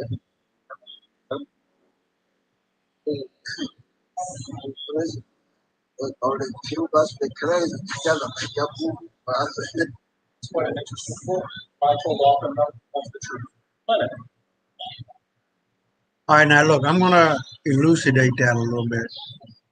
And like in my last video that I did on the YouTube channel, WMB of Lies and Deceit, and on Rumble, the WMB show, listen, you got to check out the video. It's a 12-hour video.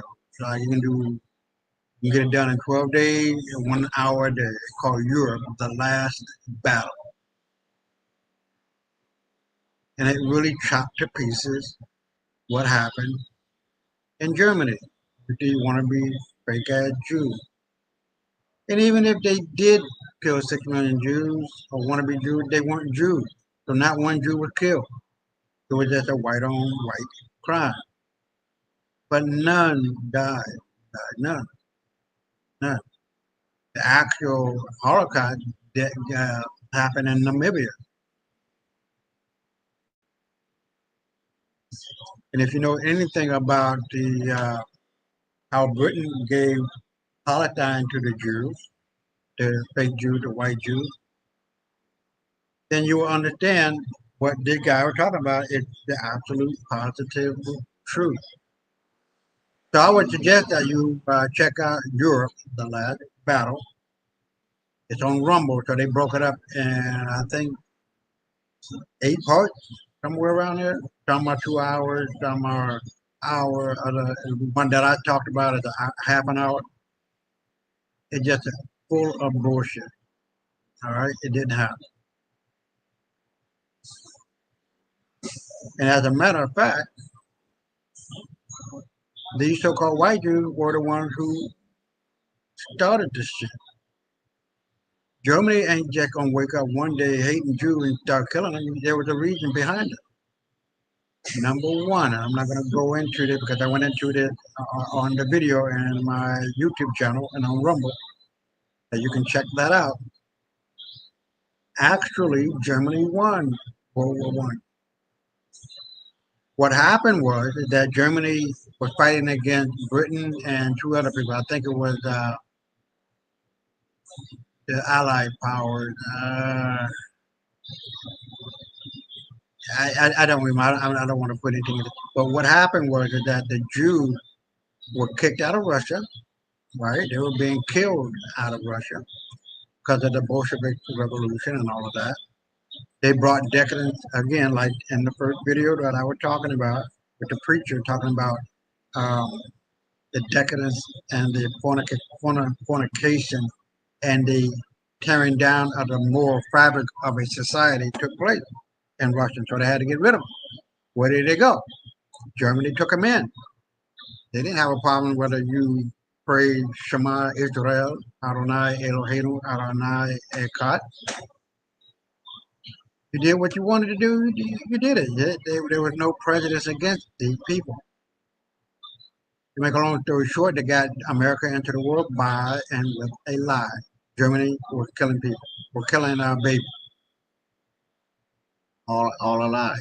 They forced Germany into a corner and told Britain that, hey, the Jews told Britain, hey, you ain't got to give up the fight just yet. We'll get America into the war. They were successful in doing it. Woodrow Wilson was the pawn, with the punk ass bitch. I could put it like that. And then in the 1940s,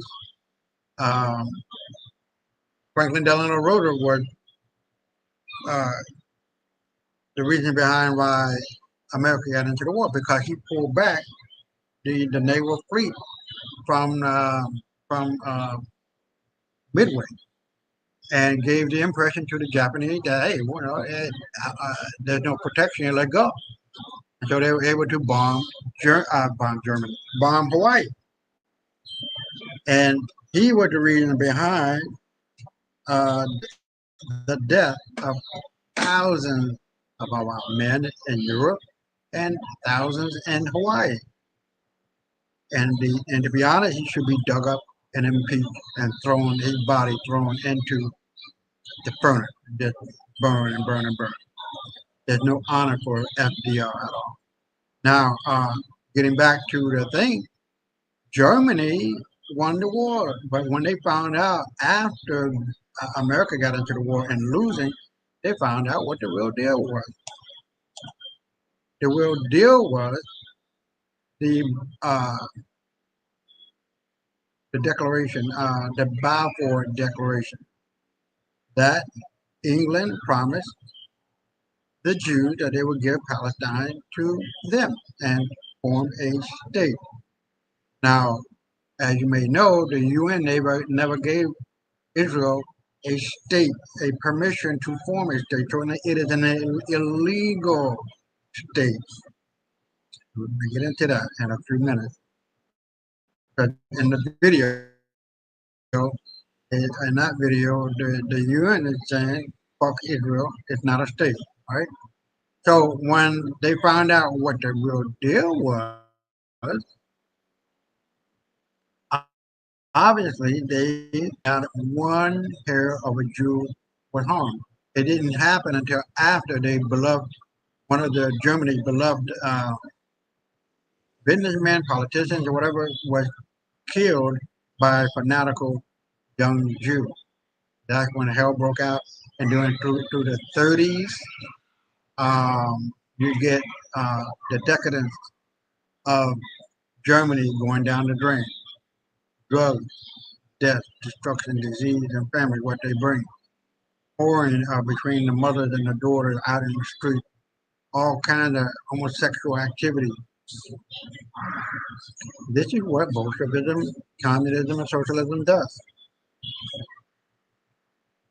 And so after they found that out, here comes Hitler. He was born in the 1890s, somewhere around it. So in the 1830s, he sent all his destruction going on in his home country.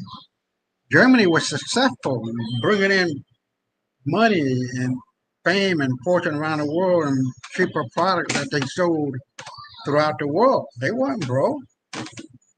They formed all of their individual states into a nation under their Bismarck, which is like the president or something like that, right? And so here we go. The Jews plotted all of that, and so you get the whirlwind thrown back at you. What goes around comes around. Reap what you sow. So here is the other video. And we're talking about how Africa needs to come together and how Africa needs to do better. And that's what for God. If we don't, we're done. And we just cooked.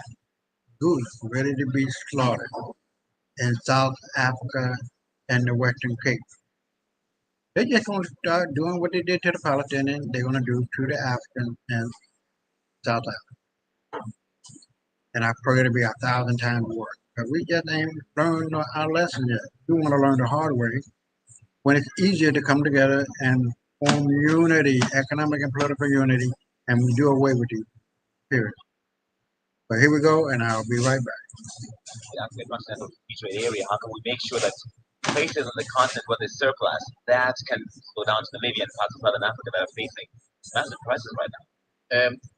Both the minister and what he spoke about access to markets. The continent of Africa imports over $100 billion worth annually. Rice, maize, soya, different types of grains. The highest import tariff that ourselves as Africans impose against one another is 65% on agricultural. So if you look at on the range of what we call tariff peaks, largest and highest tariffs that we use against one another is on agriculture. And yet we are importing over $100 billion worth of other parts of the world. Now, if you go to Zimbabwe, if you go to Ethiopia, Ethiopia had a surplus of wheat, and so did Zimbabwe and a few other nations. The barrier that we must eliminate as a matter of urgency is intra-African prohibiting tariffs for the trading in agricultural, basic agricultural products. This is the number one challenge. Ukraine feeding a lot of the continent. Even during a war, they have a project called Grain from Ukraine that is still sending us grain going to Ethiopia and Somalia and other parts of the continent. That we rely on a country at war to feed ourselves. Yet, even when we are starving, we make it so hard for food to come from the neighboring country or a country to regions down. And this is not changing. I wonder how to unclog this. Dr. Mwangi, you speak to African presidents. What are they telling you? I put him on the spot. He doesn't know how to start. How to say this diplomatically. Thank you very much. I think, my brother, the Secretary General of the African Continental Free Trade Area, I think the African leadership coming terms with the reality. The reality is we have to change. It hasn't worked, and it feels sad. We expect to continue doing the same thing and expect change. Right, because I think you saw President Museveni was in Nairobi a couple of days ago, and he said, "Oh, you're blocking my eggs from coming in and my milk from coming in," and he was like, "This makes no sense. We're the same people." Absolutely. So I think that change, and that's what Rwanda has called for. That change must come today, not tomorrow, because as has been said, there is a window of opportunity. Global geopolitics have disrupted the supply chain. That gives Africa an opportunity to fill those supply chains to production. Before COVID, Ethiopia was importing wheat. We just now had Ethiopia is exporting wheat, including Zambia, countries that were not producing. So it can be done within a very short period, but there must be a coherent policy position that is integrated and makes agriculture a productive economic sector, not a social sector. But it will not happen until we build the capacity of the farmers. The farmers we are talking of feeding Africa, 45 million population feeding 1.3 billion. It's not peasant farmers, it's commercial farmers. How do we convert our small-scale farmers to be agribusinesses? It's just a shift from peasant farming to agribusiness, and they populate the value chain. Then they become competitive, and then they're able to play in the market. At the moment, the structure is designed to make them fail. The structure is designed to ensure Africa will never be held. So it's upon the leaders to make that critical change. Africa has 65% of unutilized arable land. It has the most youthful population. By 2050, it will be 33% labor force of the entire world. So the ingredients of change are in place. So what we are lacking is, I don't want to say leadership. Let me call it policy direction. You can also say leadership. We're among friends here. So we need a transformative leadership, not the normal, usual leadership. All right, you heard that. Let me get out of here and let's see up next. This is the lady in my city where we're born, and she's really giving the Chicago Council of Aldermen her true feelings about these immigrants. And I can tell you right now, these immigrants are not playing. They're taking over apartment complexes, homes, businesses, or whatever the case is, and telling the owner to pay them. It's going to be one. It very well be a civil war forming if it has not already happened yet or already, right? So, if you're in America, I would suggest very highly that you go and get you a 9mm point bullet gun. Legal carry, concealed carry. Because it's going to be one. You're not going to see or hear the motherfucking Venezuelans coming to the Dominican Republic. So we've been discussing about this shit since day one. I'm here to tell you, if they were here, they taking over my neighbor's home. I'm here to tell you, they're gonna get lit up. They're not going to come here and do all that bullshit like they're doing in Chicago and California. And it's coming down to where you are, Brother Muhammad. Mississippi, Alabama, Georgia, all the South, all the East, all the West, and the Midwest, Southeast, Southwest, Northeast, Northwest. It's there, and it just, the smoke is smoke is in the air. Where there's smoke, there's fire. So let me get this out of the way, and then I'll be right back. Like in the words of Malcolm X, who told us what? That the white liberal is the worst enemy to the black man.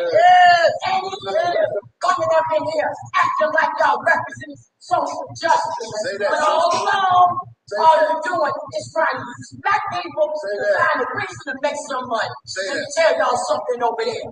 With God, the Democratic Party is God. Abuse the black America. Come in here and go clean it up. Do just like R.A. Jr., just do like that Tulsa lady. You better get up out the Democratic Party. Save yourself. Because if y'all don't, you coming for the saints. You're taking away from a bunch of people who have broken to the country and now have completely broken the city, have completely disgraced the United States of America. America is a disgrace. The number one function of a president is to be the commander in chief. She don't know anything about a Kamala Harris. That looks like she can protect this country after y'all sat up here and they get an overwritten country. Y'all sat up here and put America's hands in all kind of wars. And you telling me a cat on there that ran from you, Kamala Harris, you don't know what race she is, so protect this country? The devil is alive. All right, you man, look here. Like I said from day one, and from this moment of the video, the truth is out. The truth is out. But now people are scared of the truth. They're running from the truth. You can't do that now. It's too far gone. We're too far in. And if we turn back now, it's over with. So the only thing we can do now is start shooting. Political bullets, economic bullets, spiritual bullets, and if necessary, physical bullets. I can't tell you what else the fucking else is going to happen. But I can tell you, those immigrants are coming to your fucking door. Don't think they ain't. Gun up, man up. Don't be a mouse. Of mice and men, be a man, be a woman. Protect yours. You have a right to kill if someone's breaking into your home. Kill them. Kill them. Kill them. All right. So we're gonna go to the next video, and I'll be right back. One thing that keeps me puzzled, despite having studied finance and economics at the world's best universities, following question remains unanswered. Why is it that 5,000 units of our currency is worth 1 unit of your currency, where we are the ones with the actual gold reserves? It's quite evident that the aid is in fact not coming from the West to Africa, but from Africa to the Western world. The Western world depends on Africa in every possible way, since alternative resources are scarce out here. So how does the West ensure that the free aid keeps coming? By systematically stabilizing the wealthiest African nations and their systems, all that backed by a huge PR company, leaving the entire world under the impression that Africa is poor and dying and merely surviving on the mercy of the West. Well done, Oxfam, UNICEF, Red Cross, Life Aid, and all the other organizations that continuously run multi-million-dollar advertisement campaigns depicting charity and pouring to sustain that image of Africa globally. Ad campaigns paid for by innocent people under the impression to help with their donations. While one hand gives under the flashing light of cameras, the other takes in the shadows. We all know the dollar is worthless, while the euro is merely charged with German intellect and technology. Some Italian pasta. How can one expect donations from nations that have so little? Super Sweden to come with your colored paper in exchange for our golden diamonds. But instead, you come empty-handed, filled with integrity, honor. We want to share with you our wealth I invite you to share with us. Perception is that a healthy and thriving Africa would not disperse its resources as freely and cheaply, which is logical, of course, but instead sell its resources at world market prices, which in turn would destabilize and weaken Western economies established on the post-colonial free system. Last year, the IMF reports that 6 out of 10 of the world's fastest growing economies are in Africa, measured by their GDP growth. French Treasury, for example, is receiving about $500 billion in without foreign exchange reserves from African countries based on colonial debt it forced them to pay. Former French President Jacques Chirac stated in an interview recently that we have to be honest and acknowledge that a big part of the money in our banks comes precisely from the exploitation of the African continent. In 2008, he stated that without Africa, France will slide down in the rank of a third world power. This is what happens. The world we have created. Have you ever wondered how things work in nature? One would assume that in evolution the fittest survives. However, in nature, any species that is overhunting, overexploiting the resources they depend on as nourishment, natural selection would sooner or later take a predator out because it upsets the balance. You heard that?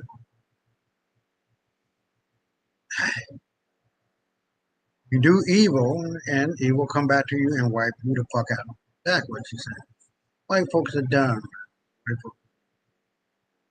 And, I'm just hoping and wishing and praying that what they're trying to do and are doing now is setting it up.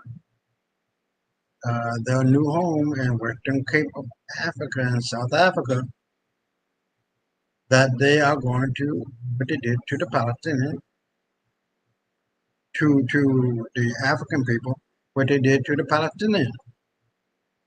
It's in the cards. It's what they do. MO. All right?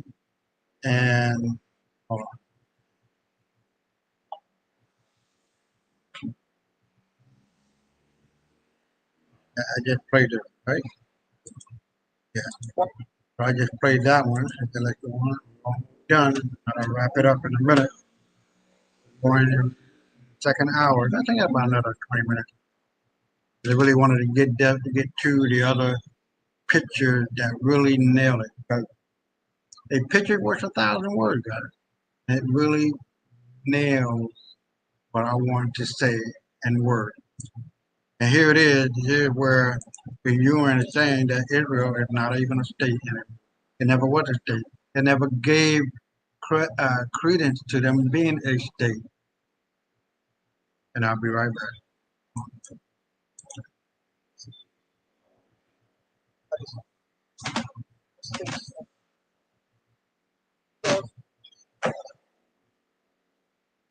By the World Trust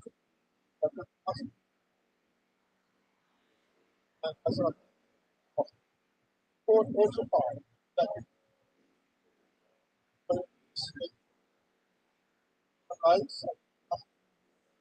the court further third that all is by the that must be dismantled and that all is separate. Court third that was upon violate on right and right this ruling would finally the company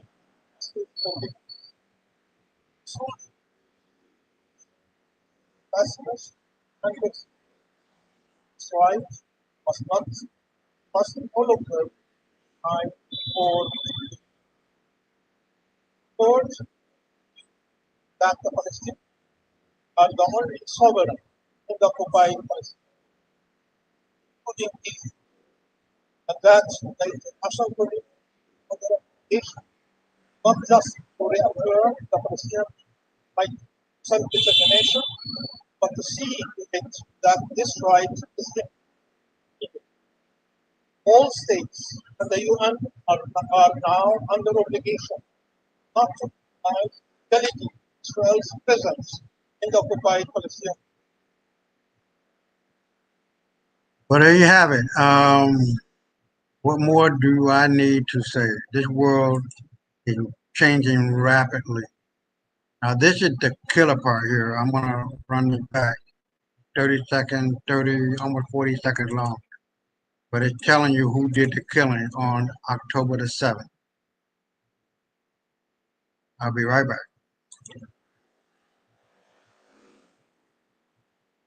Oh, hold on. It says ABC reports on Israel killing hundreds of Israelis on October 7th. Its own fucking country.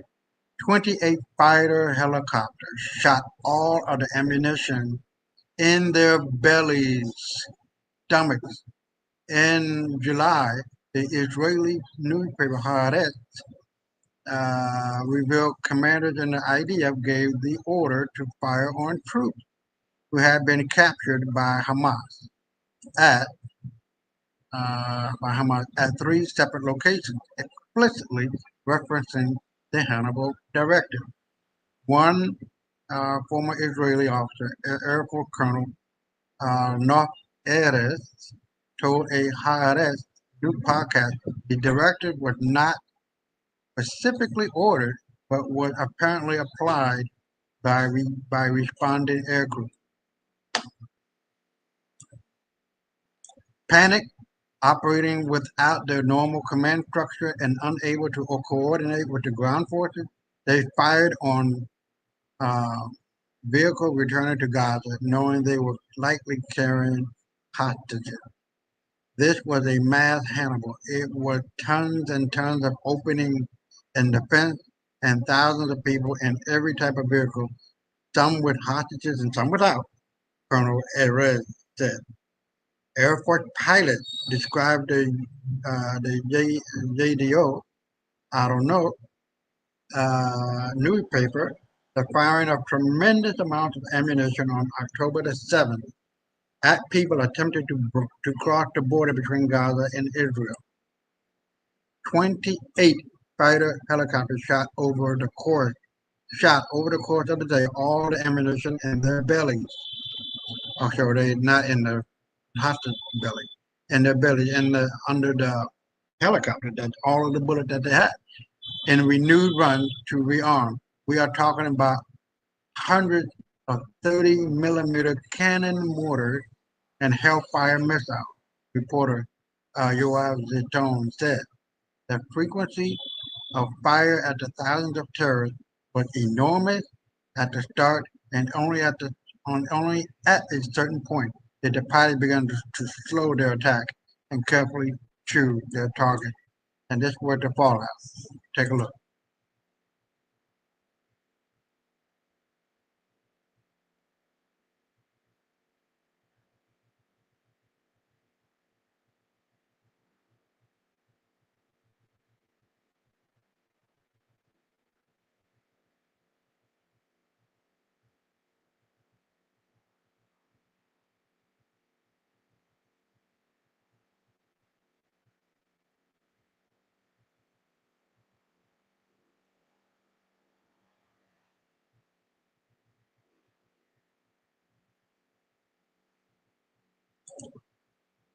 All right, so there you are, ladies and gentlemen. I'm going to go over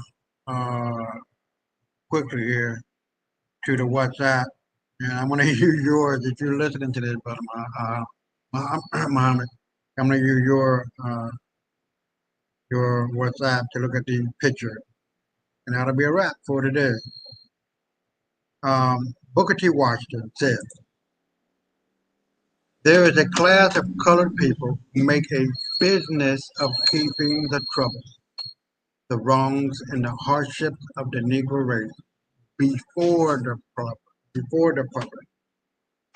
Having learned that they are able to make a living out of their troubles, their problems, they have grown into the settled habit of advertising their wrongs, partly because they want sympathy and partly because it pays. Some of these people do not want the Negro to lose their grievances because they do not want to lose their job. It's not the white man, not the white man, and not the yellow man, and not the Arab man. It's you niggas who want to keep trouble and making money off of it. OBA, FBA, African descendants of slavery. The list goes on.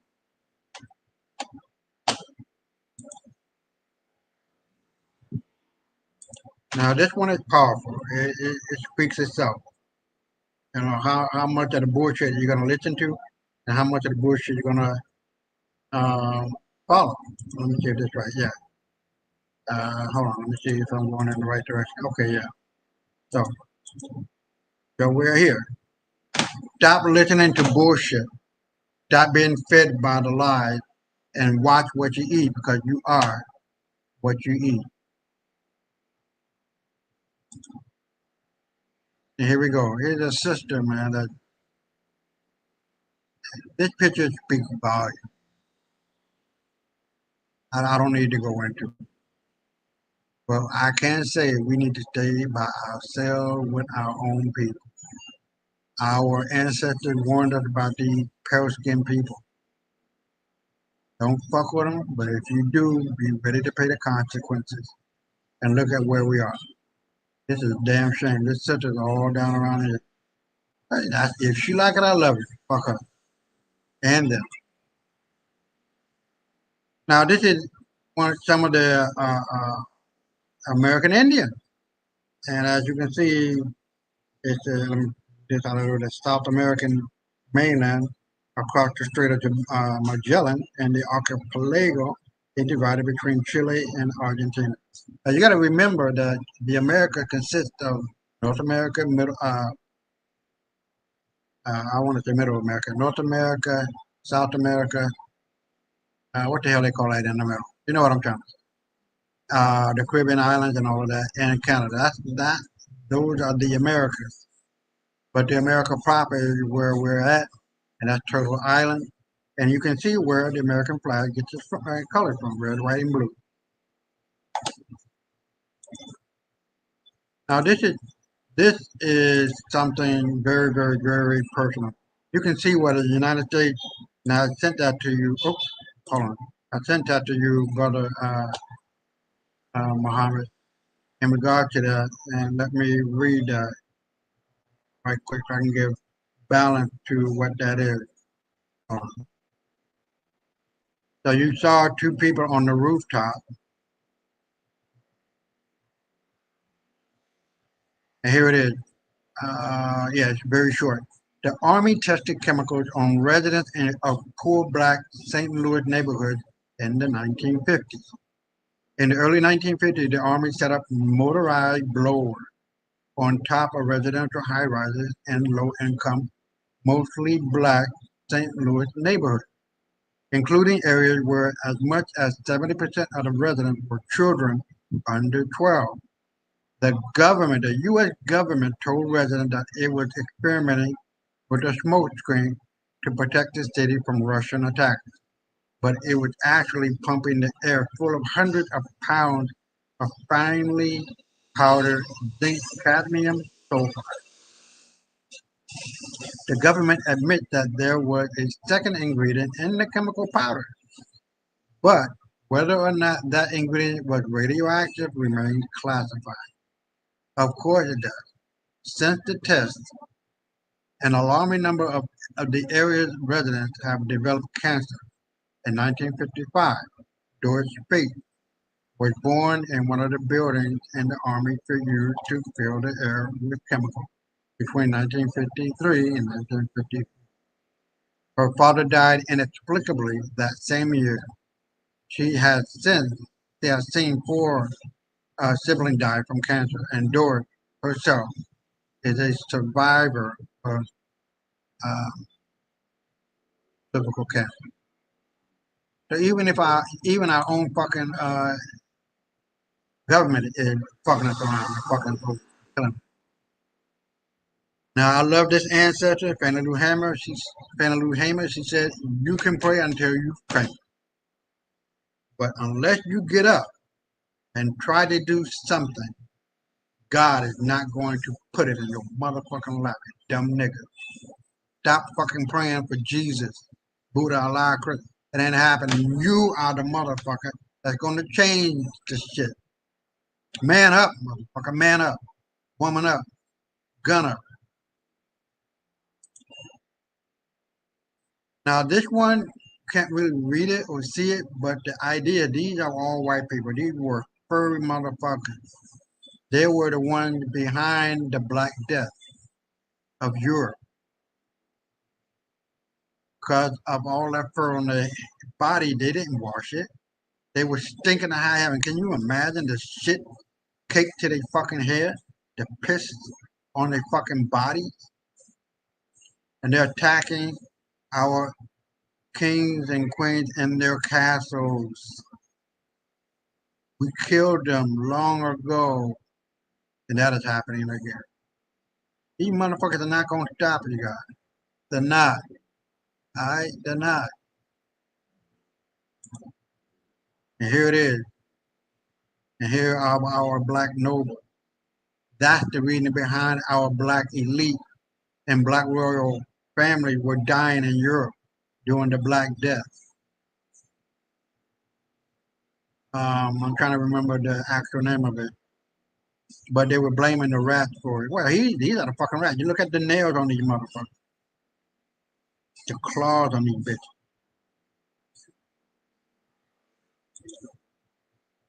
Now this one, it said the EU is offering for more. What is it? It's offering for more. 120% of the land value to close the farm and promise to stop production forever. Meanwhile, a factory in Holland prints 500 tons of steaks per month on a 3D printer for hundreds of restaurants. It looked like meat, it smelled like meat, it probably tastes like meat, but it's not from a fucking cow or from a sheep. White folks are fucking us up. They even making meat from fecal matter, from shit. Wake the fuck up. Straight out of the cave,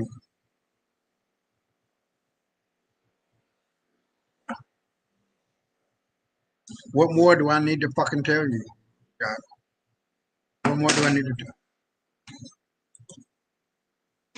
Now, this is the one I was telling you about. Look at this little heifer's fucking face. Let this smile burn in your motherfucking heart, soul, mind. This is how they are. This is how they are. This is how they are. Remind your fucking dumbasses. This is how they fucking are. She's enjoying this shit. Remember the look on this young girl bitch's face and let it forever burn in your heart, soul, and mind. Never forget. Never forget. Never forget. Now, the white folks don't have no fucking ancestors. Please, ancestors, I need your guidance. Ooga booga.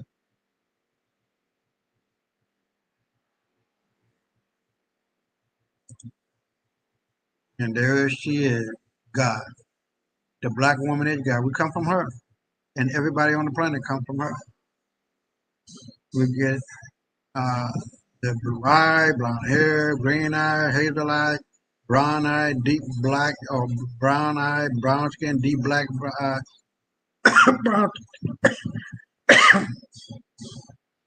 brown skin, pale skin, albinos, whatever the case may be.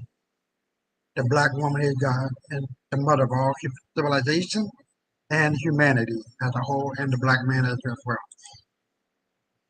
Here we go. Now, if you don't want to believe me, believe what this white man is telling you. Because the white genes are mutations of the genes of the original men of color, and males are mutations of the original females, we can finally answer the question, is God black?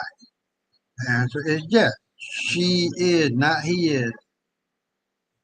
Lubos Motal, I believe, theoretical physicist and assistant professor at Harvard University from 2004 and 2007. Oh, you're going to learn today, baby. All right? White folks know who you are, know what you are, and where you are, and where you come from. You just don't. Wake the fuck up. Please wake up. All right, this one you can't really see, kind of.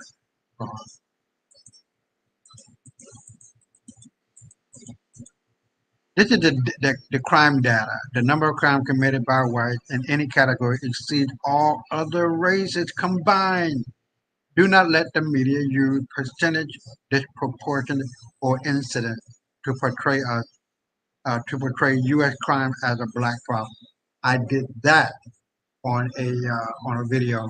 You can check that out on YouTube as well under my YouTube channel, WMB of Elijah Deceit, and the WMB show on Rumble and on X, Isaiah Israel 15. These motherfuckers are criminal. There's only one, I think it was larceny, where black people were beating white people, but not by much. Every other motherfucking category, I wish I could really see it. Yeah, you can't, because it gets blurry as you get closer. But trust me, these motherfuckers are natural born criminals. How you have the black queen and king, the black king on his throne. This is the Trinity, the mother, the father, the child. All of our history, our civilization, has always been the female concentrated, the maternal line, because the black woman, that's a beautiful picture. Black woman is God.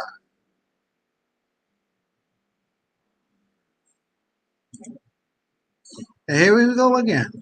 Here it looked like he's running away from the actual person doing the crime, but it looked like somebody is there stabbing him. Can't trust the media. Can't.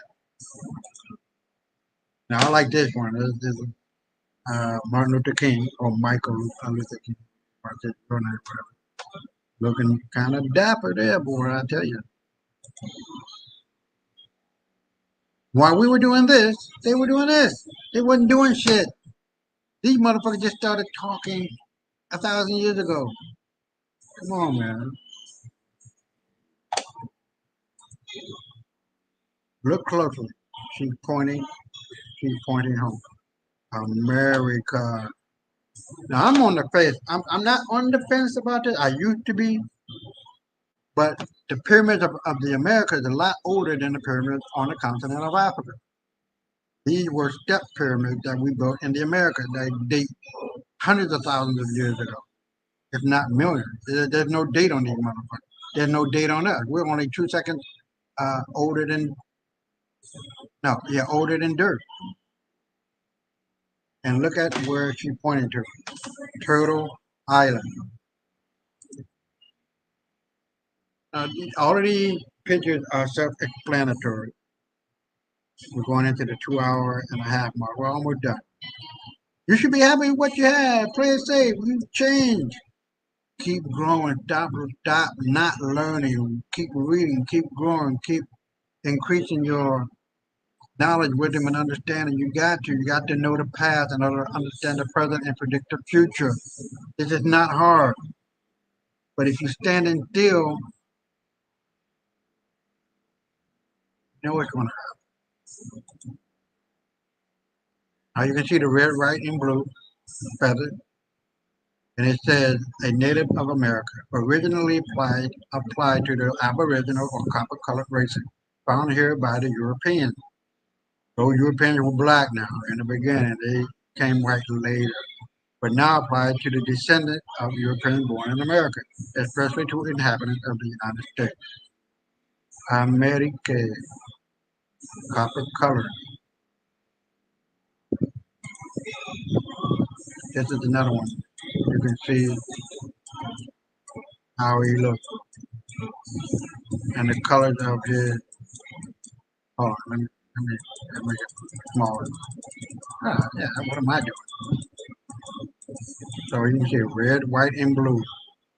America 1671, long before 1776.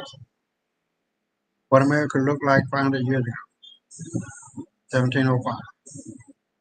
Depicting Negro featured female.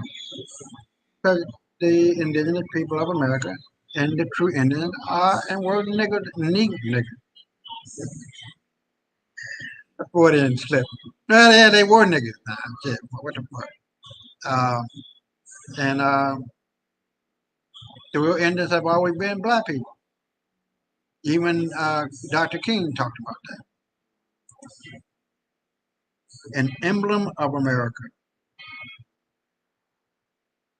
Blue, red, white. Blue.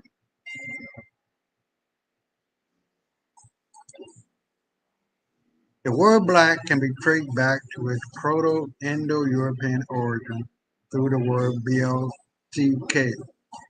I wrote it as BLAC, black, which meant pale, wan, colorless, or albino. In Old English, black person meant fair, someone devoid of color, similar to the word blanc, which still means white or fair person. These are all albino.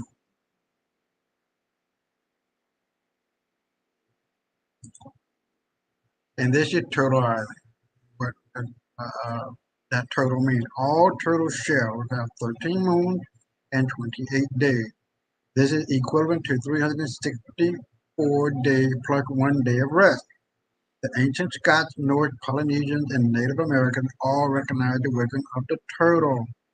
So the Scots, Norse, Polynesians, and Native Americans, these were all black people and adhered to a 13-month calendar. After all, there are 13 moon cycles in a year and 29 days each cycle. It's almost as if the system erased 1 month to break the link between humans and the sun, moon, and stars, to serve as a gigantic clock. Here it is again, red, white, and blue. Red, white, and blue, Mother America, not Mother Africa.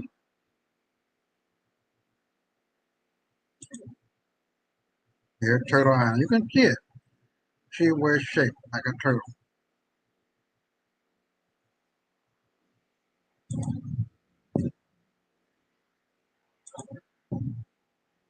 All right, so I covered this before too, and in another video. So we're basically done. So let me get out of here.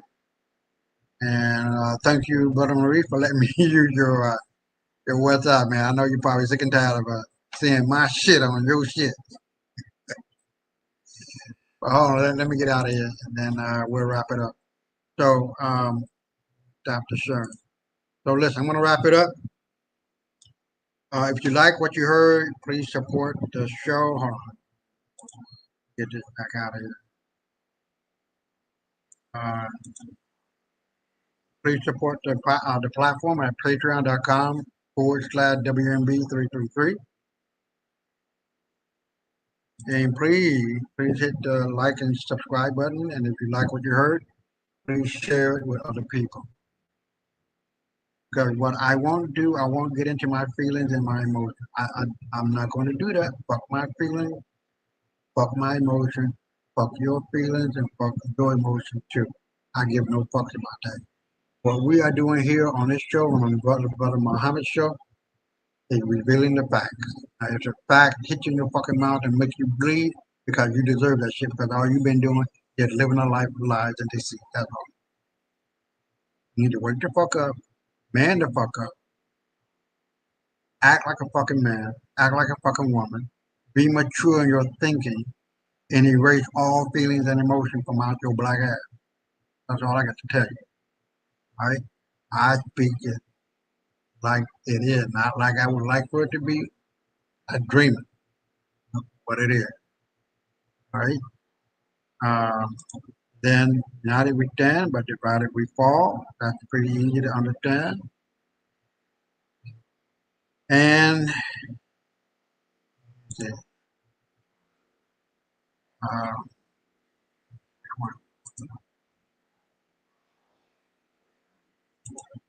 okay, hold on, I gotta go back and erase that one.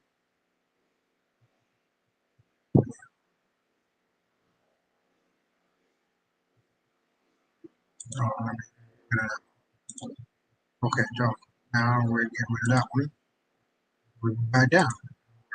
We're going back to where I wanted to get. So remember, guys, these people are scandalous. They only brought four things to the table of humanity: death, destruction, disease, and despair.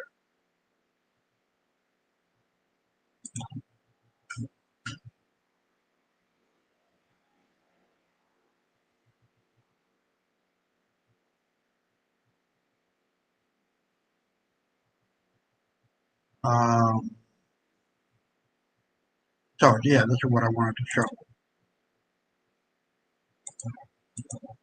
Back it going on, it's not showing. Okay. Show. Oh, showing. All right. So let me get back out of that one. Now let me see if this one shows.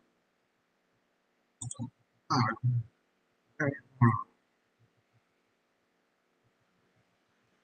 All right, well, I don't know why it's not showing.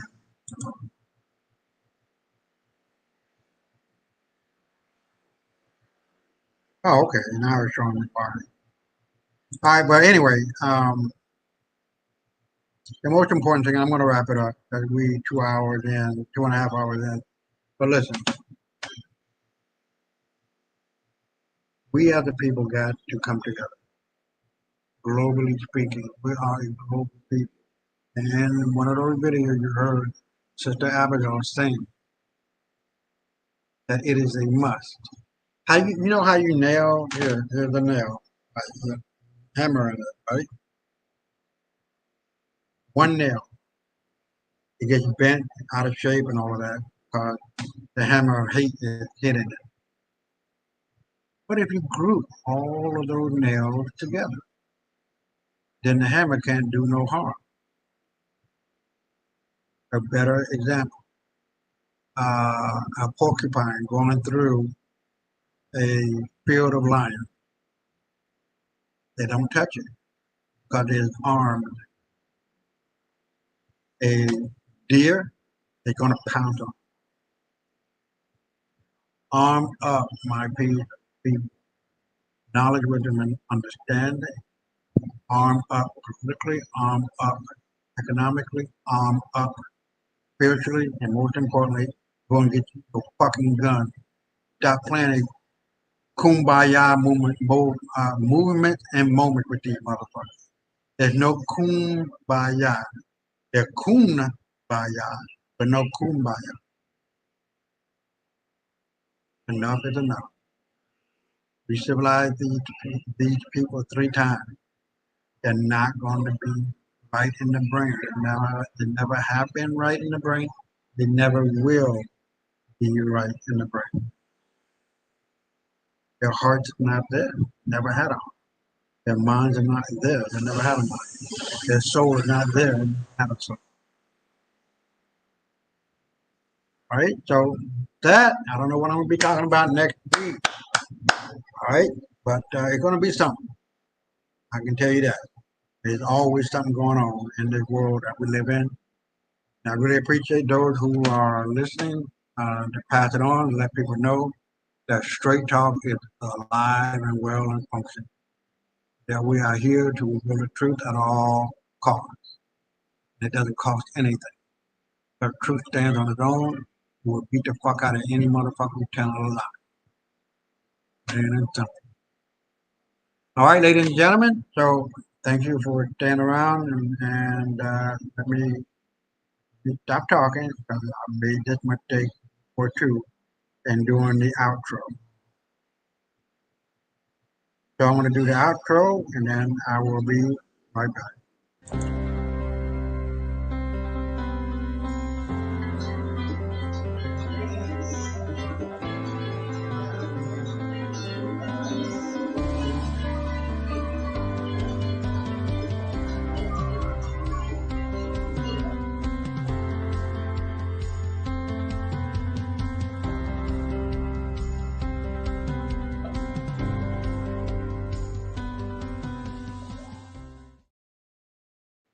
All right, ladies and gentlemen, thank you for sticking around. I'm not doing a 2, 3, 4 hour, well, 3, 4 hour video. Hopefully I can try to make this a minimum of 2.5 hours, but if not, I'm going to do what is necessary. Make sure I get my point across. So again, stay up, and most importantly, stay black. Kill a nigga in you, and I'll kill a nigga in me, and our God will reign supreme. We are black person today, tomorrow, and forever. Each fam, stay black.